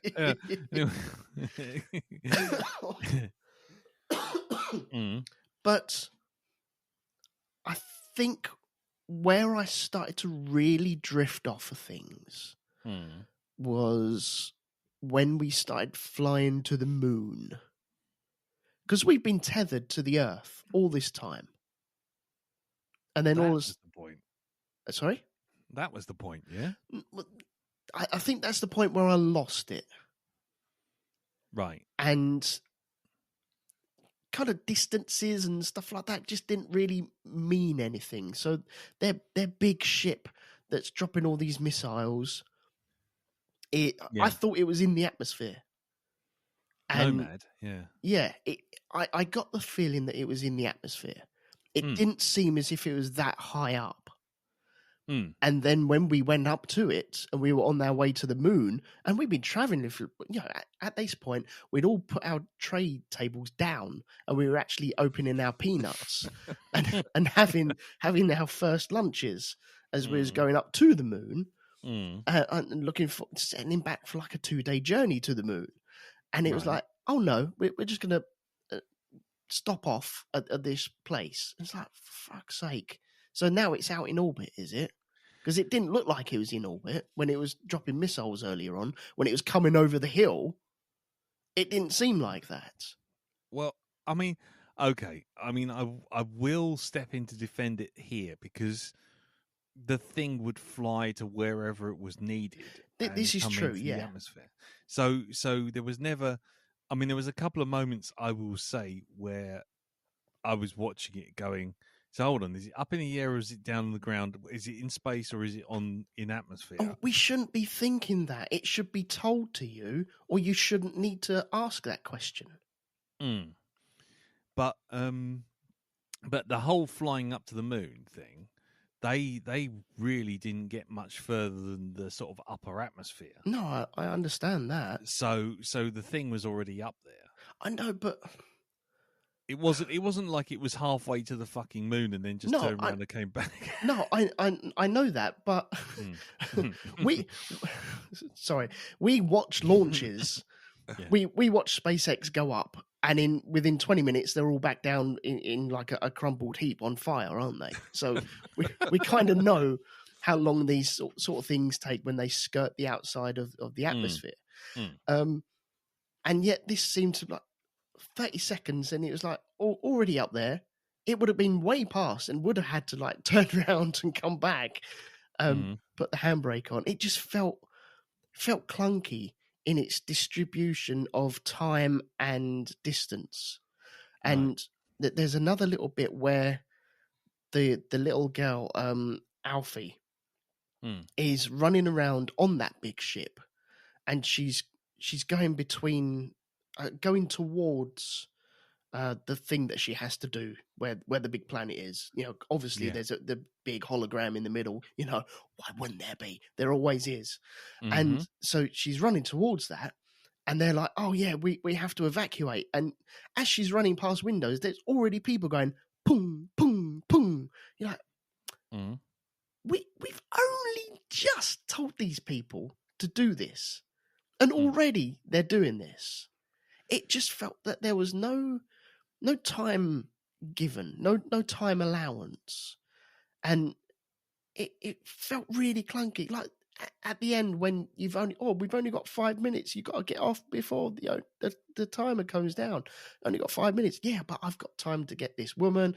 I've got time to plug her program in. I've got time to drag her all across this fucking wheat field, and then rip open the bag and plug her in, pull it out, and then run back there and say goodbye. And there's no time. What's going on? Right. Okay. These are all. I think these are all valid comments, because I think a lot of the problem with this is to do with the. Well, it's the editing and how much time they've got left. I mean, I think given the budget, they probably didn't have a lot of time for extra reshoots. I know, but this is like doing your homework or cramming for your tests on the last day. Oh God, yeah. I mean, don't worry. I'm not saying that they've done it right. I'm just saying that there's a reason why it is the way it is, but I don't think that forgives it. I get that, but we've had 50 million shots of earlobes and metal holes through people's heads. You could have removed about 4 of them and had a little bit more room. There's distribution. You choose what you show. And clearly they were like, fucking hell, we've done really good on these fucking earlobes. They look amazing. Show them. Show them all the time. And if you don't show them, then pan to a shop where you do show them. Yeah. I think I know the reason why that was the way it was. But that doesn't forgive it, because you don't know the way it is, because you're an audience member as opposed to someone just watching the making of the film before watching the film. But yeah, I mean, I think that was more down to the fact that they literally only had the shots that ILM pushed out. They couldn't ask for changes, so it was like, there you go, that's your shot. Take it or leave it. You haven't got enough money for anything else. And it's like, okay, we'll take it. Yeah. And that's the problem. They had to keep taking it as opposed to doing anything else or going, oh, actually, maybe we should do one that's a little bit more subtle. No, fuck it. We've got no more money. Run. Yeah. take the shot and run. So yeah, that was a budget thing, which is ironic, seeing as you think, well, actually, it would cost more to do the CG shot, wouldn't it? But apparently not.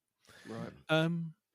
But as far as the pacing was concerned, the timing and the location of everything, it did get jumbled towards the end. I totally agree.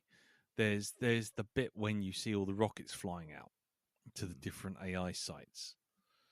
And did you feel this, Dal? When you suddenly see it launch those rockets, it's above Thailand, isn't it? I think so. Yeah. Yeah. Or somewhere very similar to Thailand. Let's put it that way, because it was all called the Asian, was it the Asian Empire or whatever it was called? It was given some sort of really fancy name. Yeah.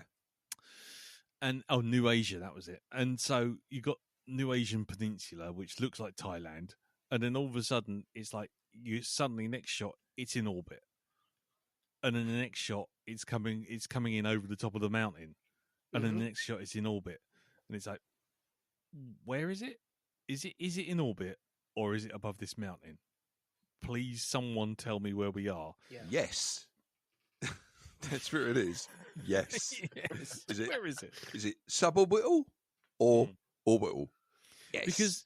Because sometimes you'd see it. Because sometimes you see it and you think, right, okay, if it's in orbit and it's that big, I mean, isn't it going to start fucking with the tides if it's that fucking big that you can actually see it in space? Yeah. So there was a kind of moment of that where I was kind of like, where is it exactly? But I mean, I don't know. Again, this is me watching it twice, I guess. I just kind of was like, yeah, okay, fine. That's a bit like That's a bit like when you see Ronnie Cox fall out of the window in RoboCop. Yes, he's got 50-foot long arms, but whatever. Well, You know yeah, what I mean? maybe that is it. Where you've got used to it, you know exactly what you're expecting, and you know that there is no leeway in it. You've already had the arguments in your head, Yeah. and come away going, "Oh, do you know what? Is it worth arguing? No, it's not worth arguing. Okay, just let them do it." And then you watch it again, going in with that frame of reference of there is no point in arguing this. I'm just going to sit back and enjoy it, and then possibly that's where I might appreciate it a bit more. Yeah, I think that's pretty much it. You have to kind of just there's kind of a Basil exposition nature about it. You know, sort of when he goes, do you remember Austin Powers with Michael York as Basil exposition? Yeah. And he turns around and he says something along the lines of, I don't understand, Basil. How's this time travel work? And Basil just turns around and goes, you know what, Austin? I suggest it's not worth worrying about. You should just get on with it. And then he turns to the camera and he goes, and I suggest the same for all of you out there in the audience. Don't worry about it. And I feel like there's a moment when you're watching this and you just think, yeah, I need Basil exposition to come out and go, it's not worth worrying about. Yeah. I suggest the same to you too. You know, it's like, why? There's all sorts of whys here. So beyond the flying to the moon, did you see the kid and go, I've already got the measure of this, Elton? I don't think so. Or I don't think I wanted to. I think it was a bit later on where I was just putting it all to pieces, and it felt very familiar. As if it's like when you have a dream and you're walking around a room, you're like, this feels very familiar, but I've never seen it before. But I feel comfortable here, and I know what's going on. But once again, I've never seen this before. That's how it felt. But at that, it takes me to step away from it and go, yep, okay, I know exactly what's going on here. And I think with me, sometimes I get wrapped up in it a little bit and don't really cotton on to it until a bit too late. So I couldn't give you an actual indication of, yep, that was the moment. I think when one of the people turned around and said, yep, don't go native on us. And I was like, okay, yeah, right. But I forget where that is in the film. Okay, fair enough. Moving on from that, what about this is to both of you now, what about the idea of the AI? I mean, we're writing something pretty relevant nowadays with AI taking over everything and being injected into every piece of hardware known to man. Where it can, where it's ordering your packet of crisps for you, and then it's also telling you how to draw this and do that, and it's, you know, writing dissertations for you. Did you feel the AI side of things as a story thing was actually realistic, or was that? What I'm trying to say is the fact that the world just suddenly goes, oh, AI, we got robots, it's all good.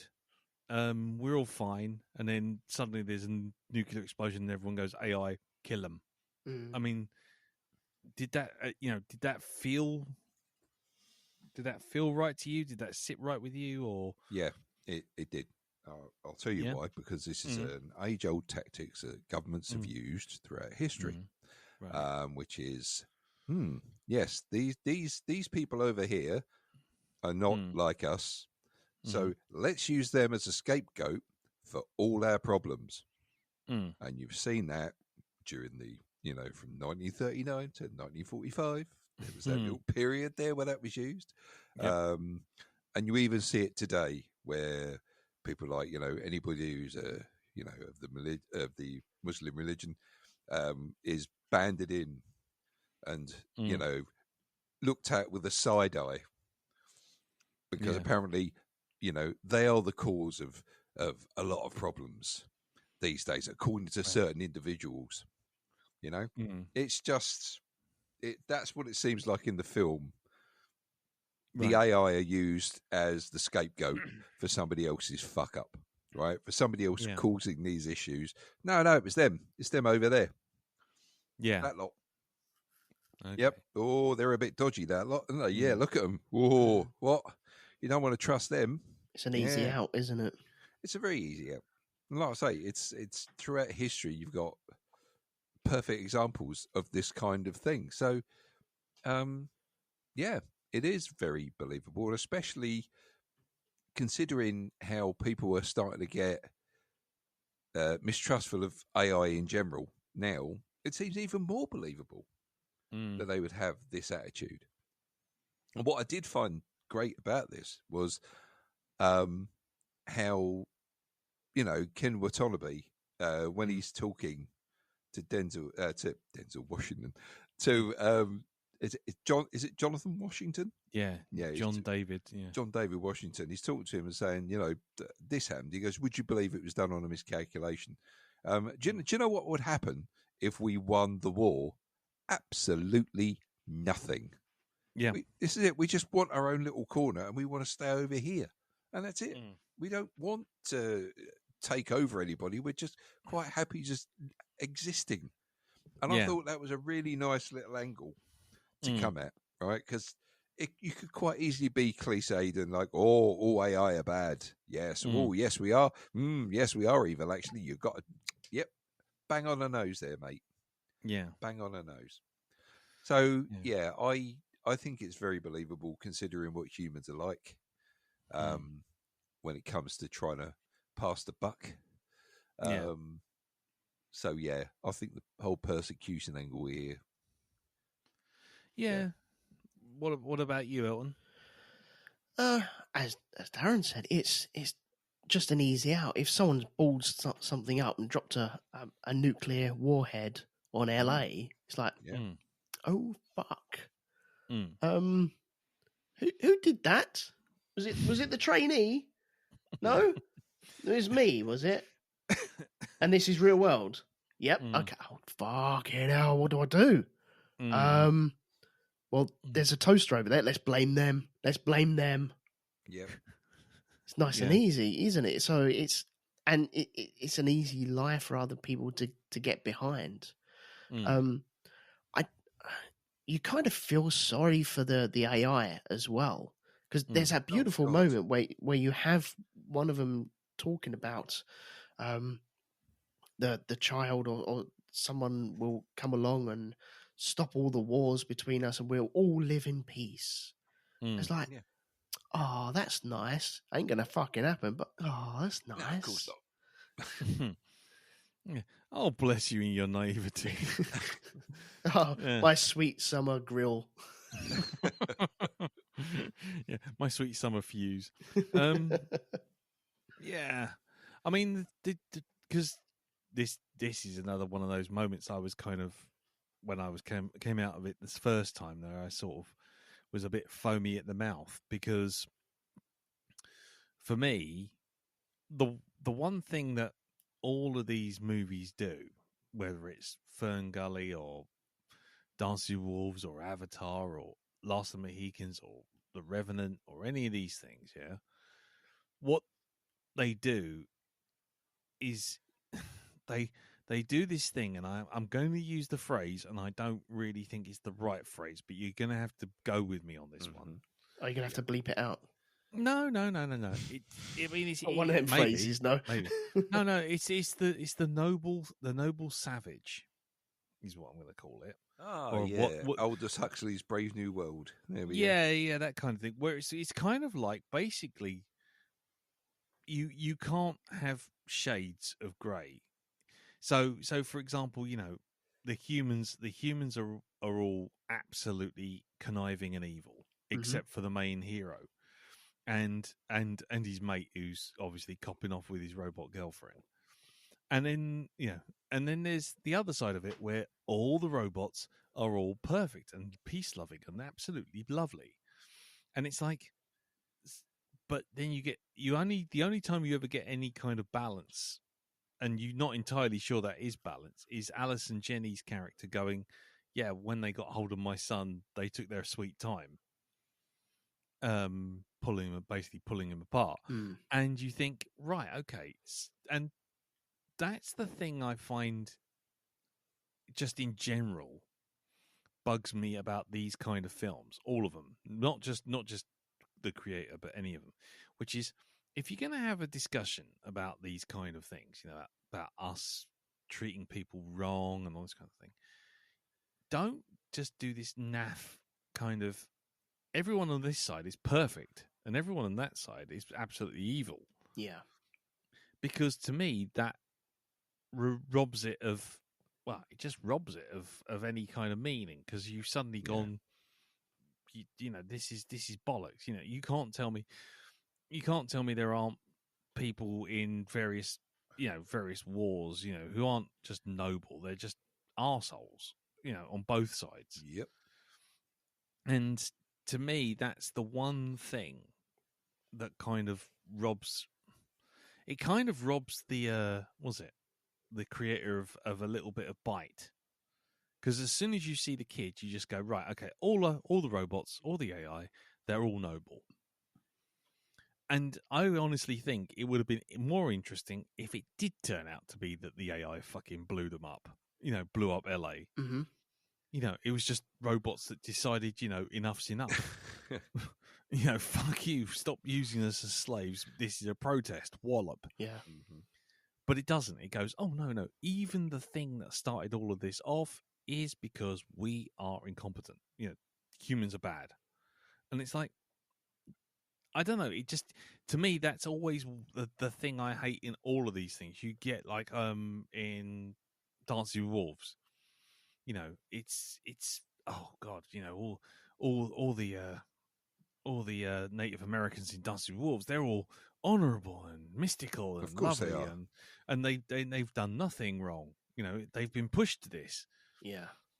And that's fine for the nature of the story, but that's not reality, which sounds really weird talking about a film about robots or whatever. But the thing is, it just, to me, that always just makes the conversation pretty darn simple. You're never sort of sitting there going, do I really line up with the AI or do I not? That's the problem with this type of story, though. And there's nothing wrong with this story being told. No. I think it's a credible way of telling the story, getting it through, and you put your skin on it. Whether it be Native Americans, whether it be AI, whether it be space aliens, or whatever you want to do. You choose what skin you want to put on it, and then you tell the story. But there needs to be, in this case, there could be, there's different spectrums of people going from right wing to all the way over to left wing to almost coming back and being right wing again. And you need them types of people on one side, and then the robots, they might be programmed a certain way, but they seem to be living out their lives and adapting and living together.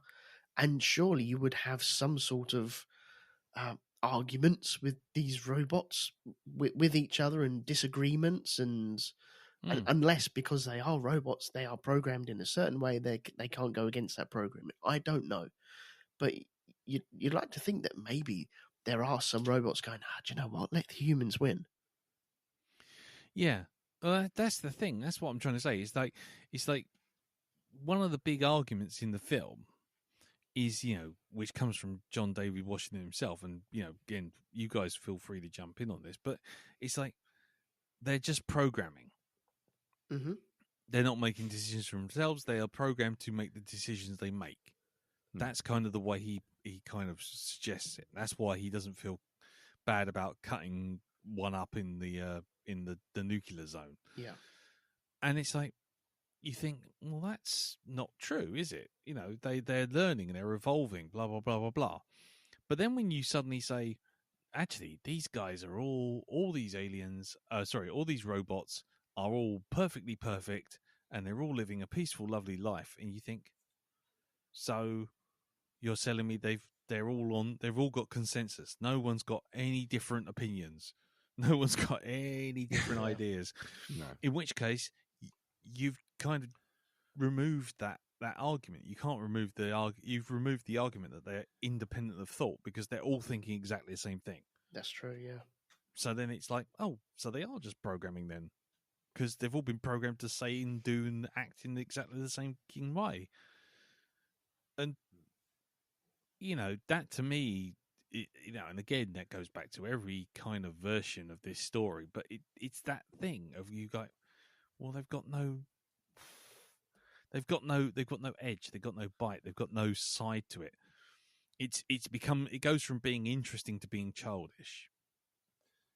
It's like, I mean, for me, because I mean, it's like that one thing they tried to do with Star Wars Rogue One, where it's like the rebels, right? They're freedom fighters because they're on, they're the white hats, the Empire's the black hats.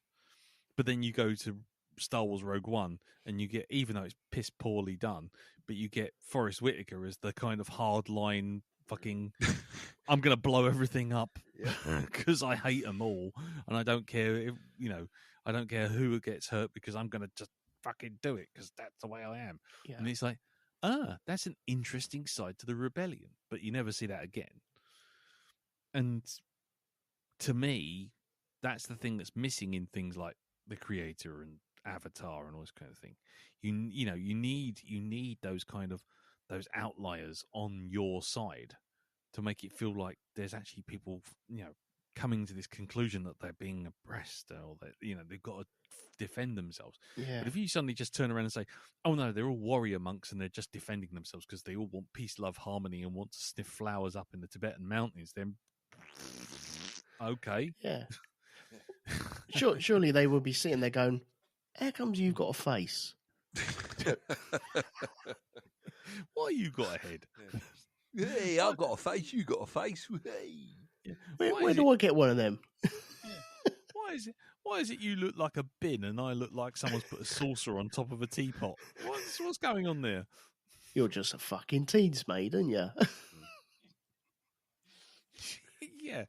So it's just things like that kind of rob it of a bigger discussion, because you suddenly go, well, is it really aware AI? Is it, is this a population of a new species, or is it just every single thing just singing from the same hymn sheet, from a tease made to a guard dog? It's just they're all going peace, love, harmony. Thank you very much. Yeah, until the humans attack. Yeah, and in which case they suddenly go attack mode. Yeah, But again, you don't get the ones where they just kind of like, we give up, we surrender, or it does. Yeah, it's devoid of politics, and I suppose a film like this doesn't really want to get into the politics, but that is the foundation of civilization.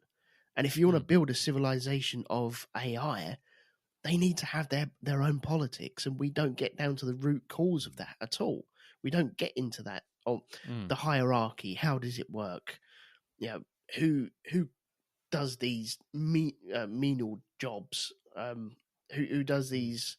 Who gets to sit around and play on Xbox all day? I don't know. So there's nothing like that at all. And one other thing: why would you build a weapon? Why would the AIs build a weapon that could EMP everything? The EMP thing was a kind of, I don't know. Well, it was kind of a directional thing. Because if all the robots are around the EMP, they're all gone as well then, aren't they? Surely. But then, as we see with Washington apparently assassinating the kid, if you put it in standby, it doesn't get damaged by that sort of thing. Not off, standby. Okay. So you just let this guy go in there that's been carrying this kid around for ages, and you get to kill him? Okay, yeah, that's fine. Yep, I can't see a problem with that at all. Can I also ask something I spotted in this film? So are you telling me there's no governments left anywhere else in the world? There's no military. There's only police. Because I'll tell you what, the Americans seem to have an awful lot of sway to be able to just move where they like.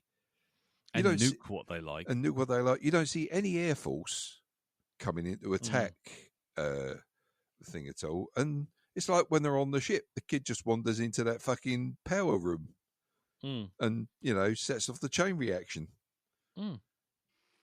Yeah. Yeah, there's that I kind of get a little bit because obviously the whole room had been open to vacuum. But no, I was thinking that the first time I watched it, which was essentially, why isn't there like a full-blown, full-scale war between nations? Exactly. Over this. Mm-hmm. I don't think anyone's going to sit there and go, hey, guess what? Someone's just flown this enormous 70-mile wide batwing thing over my head and just blown up one of our mountains on the peninsula. It's like, yeah, that's fine. Don't worry. They're only aiming for one thing. Leave them alone. They won't go anywhere near our city. Oh, fuck, they've gone for a city. Well, that's because it is just humans versus AI. That's what it comes down to. And unfortunately, I think the story doesn't allow you to get any wider than that. I think, who is it? I can't remember who said it, but it is basically what's called a toothpaste movie. And that is, once you've left the cinema and you're standing there and you're just squeezing the toothpaste on your toothbrush just as you're about to go to bed, you go, hang on. You kind of stop squeezing your toothpaste. You go, hang on. And you start thinking about it. Mm-hmm. And I was going to say, the film that comes to mind now, the more I think about it, as a good contrasting comparison, is Ex Machina. Ooh, okay. Because if you watch that, you get to see the AI, the I can't remember what she's called in that. I think she's called Ava or something. Eva, Deirdre, Evie or Deirdre, yeah. No, not Edie. The Edie's Mass Effect. No, Eva, and she seems on the surface to be, like the ones in the Creator. Pretty much. I think in peace and love, and do you believe in me being a real thing, and all this kind of thing. You have more of a discussion, and then by the end of it, spoilers, you realise she's been a manipulative so and so from the start, and it's like, there's nuance there. There's nuance to that character, as opposed to, just this, which is just kind of like AI good, humans bad. The end. And no funky dancing either. No funky dancing by Oscar Isaac. No. And 100% less nudity. Very true. Yes. Yeah. Did you feel sorry for any of the AIs after they were killed at all? Was there any moments where you're like, poor little things? I thought. I mean, I always. I don't know. I remember watching things like the Animatrix, right? Many moons ago, and it's always that 2-part story where they show you how the war between the humans and the robots kicked off, and at the end of it, you're left going, "Yep, the humans deserve that." It's the same. I mean, it's no less shocking what happens to either side on that. The bit where you've got all those AIs in the trash compactor. Yeah. Yes. Oh, that's terrible. And you see one crawling in there as well. Yeah. Like, trying to claw over his own body. Yeah. Yeah, they're still active. Yeah, the one that got me was the one that comes out of the car. Oh God, yeah. And they restart it, and it's it's remembering. Yeah, it's remembering that everyone else in the car died, and it's kind of going, no. What happened? What happened to the kid? What happened? Just switch it off. But then, again, Ken Watanabe, he gets blown through the chest. He does. Yeah. Yeah, Missing pardon the all phrasing. vital organs. Yeah, literally blew a hole the size of a baseball. Vital straight organs. through He's a him. machine. Yeah, exactly. But then Missing all vital bus lines. missing all vital motherboards, and then at the end, you see him sitting there watching the news report of John David Washington hanging off the side of the Nomad. Mm. So then you get to the whole thing of, well, are they dead? Do they die? If they can just be switched back on or repaired and back to square one, where's the loss? And apart from like being damaged, as long as there's one other around, they can be fixed. Yeah, as long as you got a USB key, then you should be fine. And I think that's what that was shown. It was interesting to see them go on a live person when they had that the teammate get killed, and they brought out that thing and scanned his brain activity.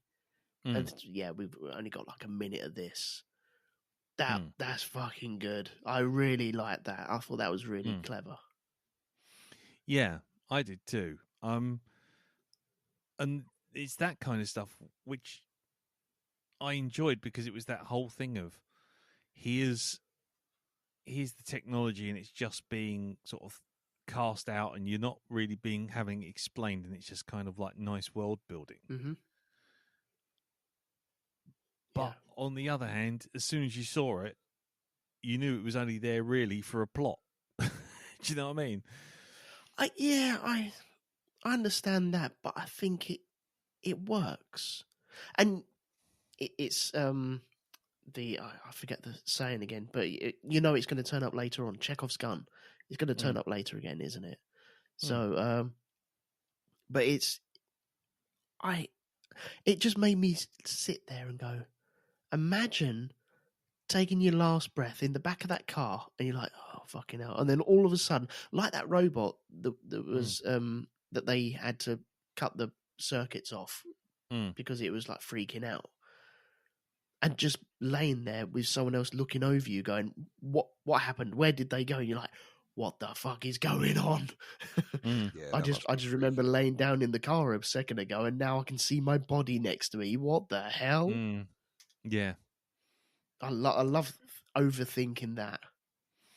Yeah, well, again, it's that disposable nature of the Americans have got. It's like it's not real. It doesn't matter. Yeah, it doesn't bother us. It's just data kind of thing, and it's kind of those are the bits I found interesting. In fact, I found the world building of it interesting. I think I'd like to see another story in that world. Yeah, yeah, I would as well. But on the other hand, I'm also sitting there thinking, yeah, but maybe directed by someone else. Just stop fart-arsing about with the times and the sort of story that didn't really go anywhere. Because did you guys have any problems with it beyond the story? Were there any problems you had with it, Dal? I mean, was there any bits where you thought, oh, come on?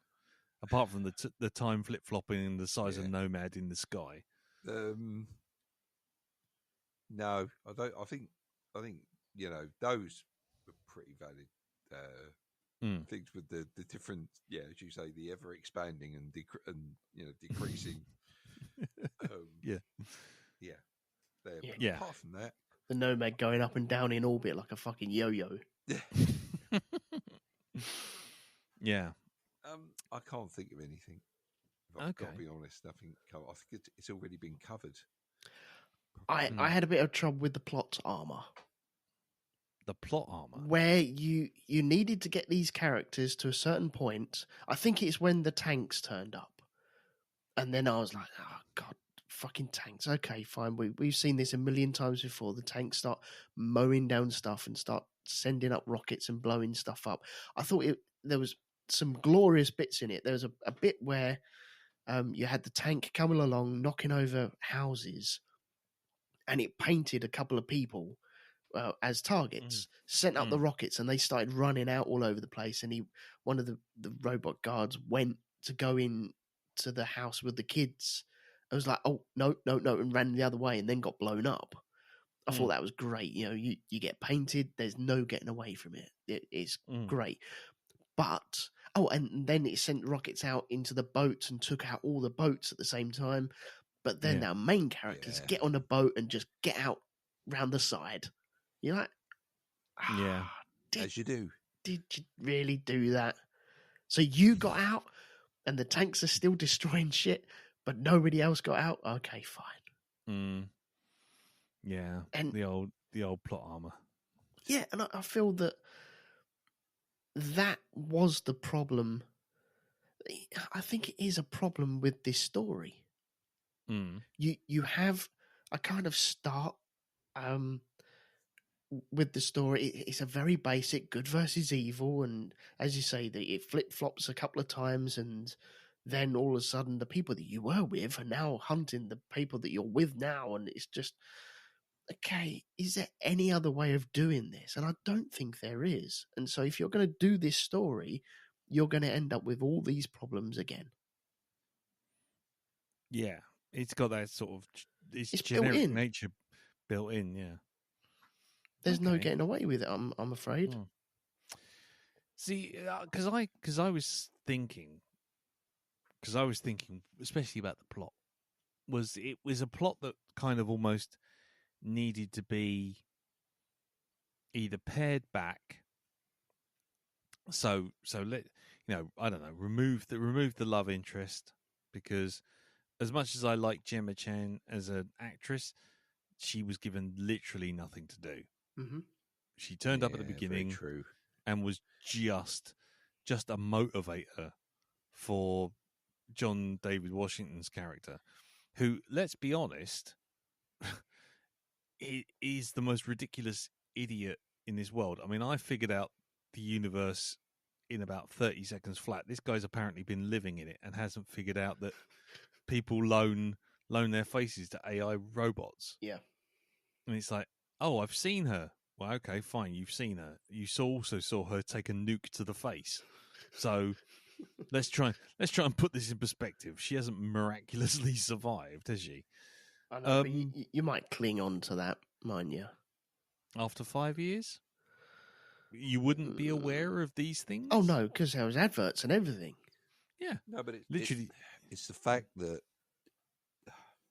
it's more to do with spending time with her as a, her as a person. Oh God, this is going to sound all wrong. Go on. Those bits of machinery they use on either the unconscious or the dead map the brain 100%. And so, really, from a sort of like interaction point of view, from a personality, it is literally his wife. And yet he knows it's a robot, but it's just to get access to the personality that comes with that. That's, I think that's the important thing here. Yeah, I get that. Where that's concerned. But that whole thing, along with the guy who died in the truck and then got resurrected inside the AI body, for 30 seconds, that technology on its own could have made an entire Blade Runner-esque show. Oh God, yeah. I mean, they pretty much did it with Altered Carbon.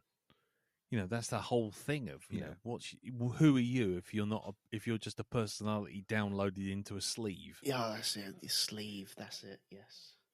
And so, that on its own is a thing, and you think, well, that's a really cool idea, but they kind of throw that to the side, and because of it, Gemma Chan's character literally just starts at the beginning, disappears, wakes. Next time you see her, it's like an hour and 40 in, and she's on a table, and then all of a sudden, shocker of shockers, we found AIs on the Nomad, and it's like there's a whole conspiracy theory side plot like, why are they there? Why would you have robots which could presumably be activated on your weapons platform fighting AI? So you could blame it on them? I don't know. But my point is, there's so many bits where you go, but yeah, it's the toothpaste thing. It's the squeezing the toothpaste. Hang on. Why I order? Yeah. Oi.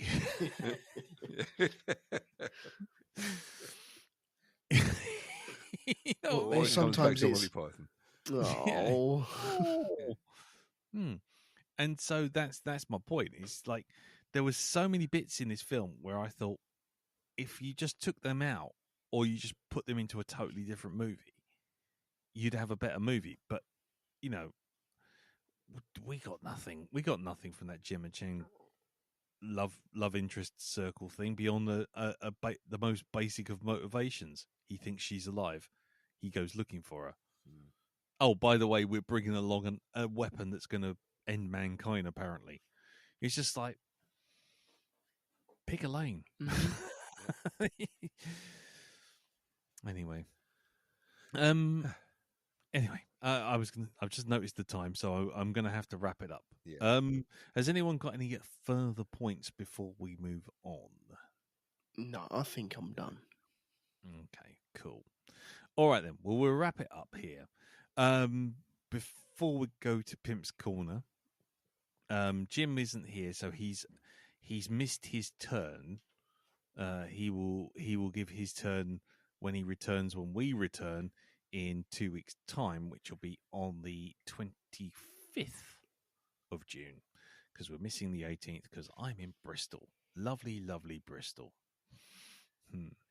Anyway, so it's Elton's. Elton's jumped the queue. I have, yes. But So what have you got for us, mate? well, I'm really struggling with things. I have one though, and I hope you don't mind me doing this. It's a film that I haven't seen. It is on Disney Plus, and I don't know if you guys have seen it either. Okay. And it is 3 Billboards Outside Ebbing, Missouri. Oh no, I haven't seen that one. Oh well, that's answered my question, because that was going to be my next question. I have seen this. I saw this at the cinema. Okay. Now, did you see it at the cinema, or did you see it at the cinema? No, I saw it as a part of my going to the cinemas from work on a Monday evening kind of thing, because Nice. I had a black was it the Cineworld Cineworld card, one, yeah. and so because I wanted to make the most of that, I went every Monday and I went to see it. So I did actually see it at the cinema, not just at the cinema. Yes, I won't say what I thought of it, because even saying that I think might give it away. Okay. In terms of how I felt about it.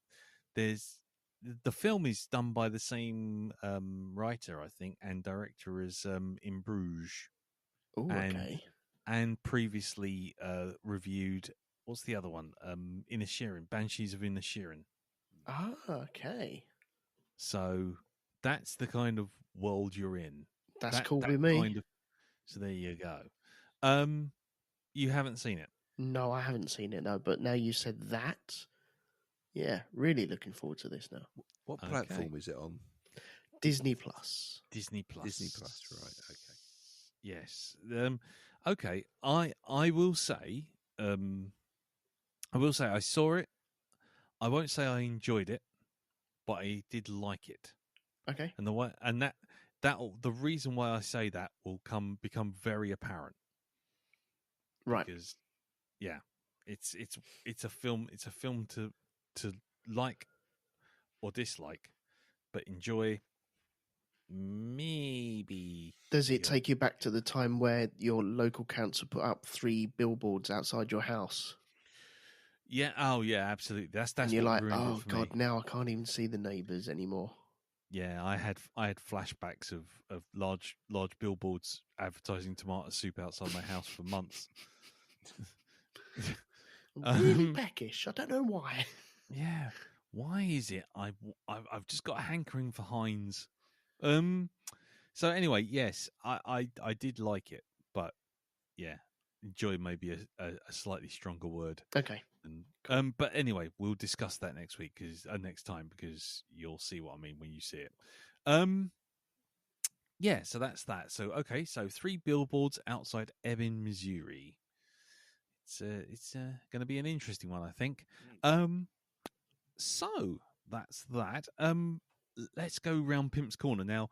Obviously, Jim's not here, but I will say he's done a couple of Roger Corman things. He's reviewed The Terror in Hypnagoria, and you can find that all over at hypnagoria.com. As his tribute to Roger Corman.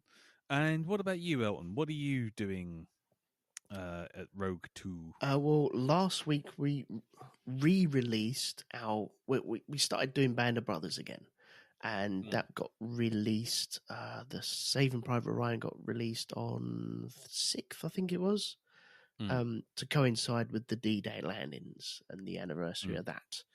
And so this Thursday will be episode 1 of the Band of Brothers, and for the foreseeable future, that will be coming out weekly. Nice. And also, I'm talking about cars going round in circles as well. Oh, of course. Yeah. Darren, are you doing anything? Apart from having a cup of tea, no. Excellent. Good to know. As far as I'm concerned, I'll be on here. But I will be recording a podcast with Mr. Palastides, which will be out in the not too distant future. But I'll tell you more about that once I know when and what time and what day and what year it's being released. He says trying to be as vague as possible. I can let you know what it's about if you want. Shut up. Anyway. So that's that. So, ladies and gentlemen, thank you very much for listening. Thank you, Darren. Thank you, Elton. No problem. You're welcome. And we shall see you all next time when we return at the end of the month, for the 25th, for 3 billboards outside Ebbing, Missouri. Oh, I've forgotten the special phrase. Oh, yeah. What is the it? The phrase that pays. I don't know. Hold on. Dangerous Dusty Bin. Dangerous Dusty Bin. Yeah. 3, 2, 1. Ted Rogers and a Dangerous Dusty Bin. There you go. 3, 2, 1. That's 3 different phrases. Someone can make something out of one of those. Right. Brilliant. And on that note, thank you very much for listening, and take care, and we'll see you all soon. Till then, tatty bye. Bye-bye. Ta-da.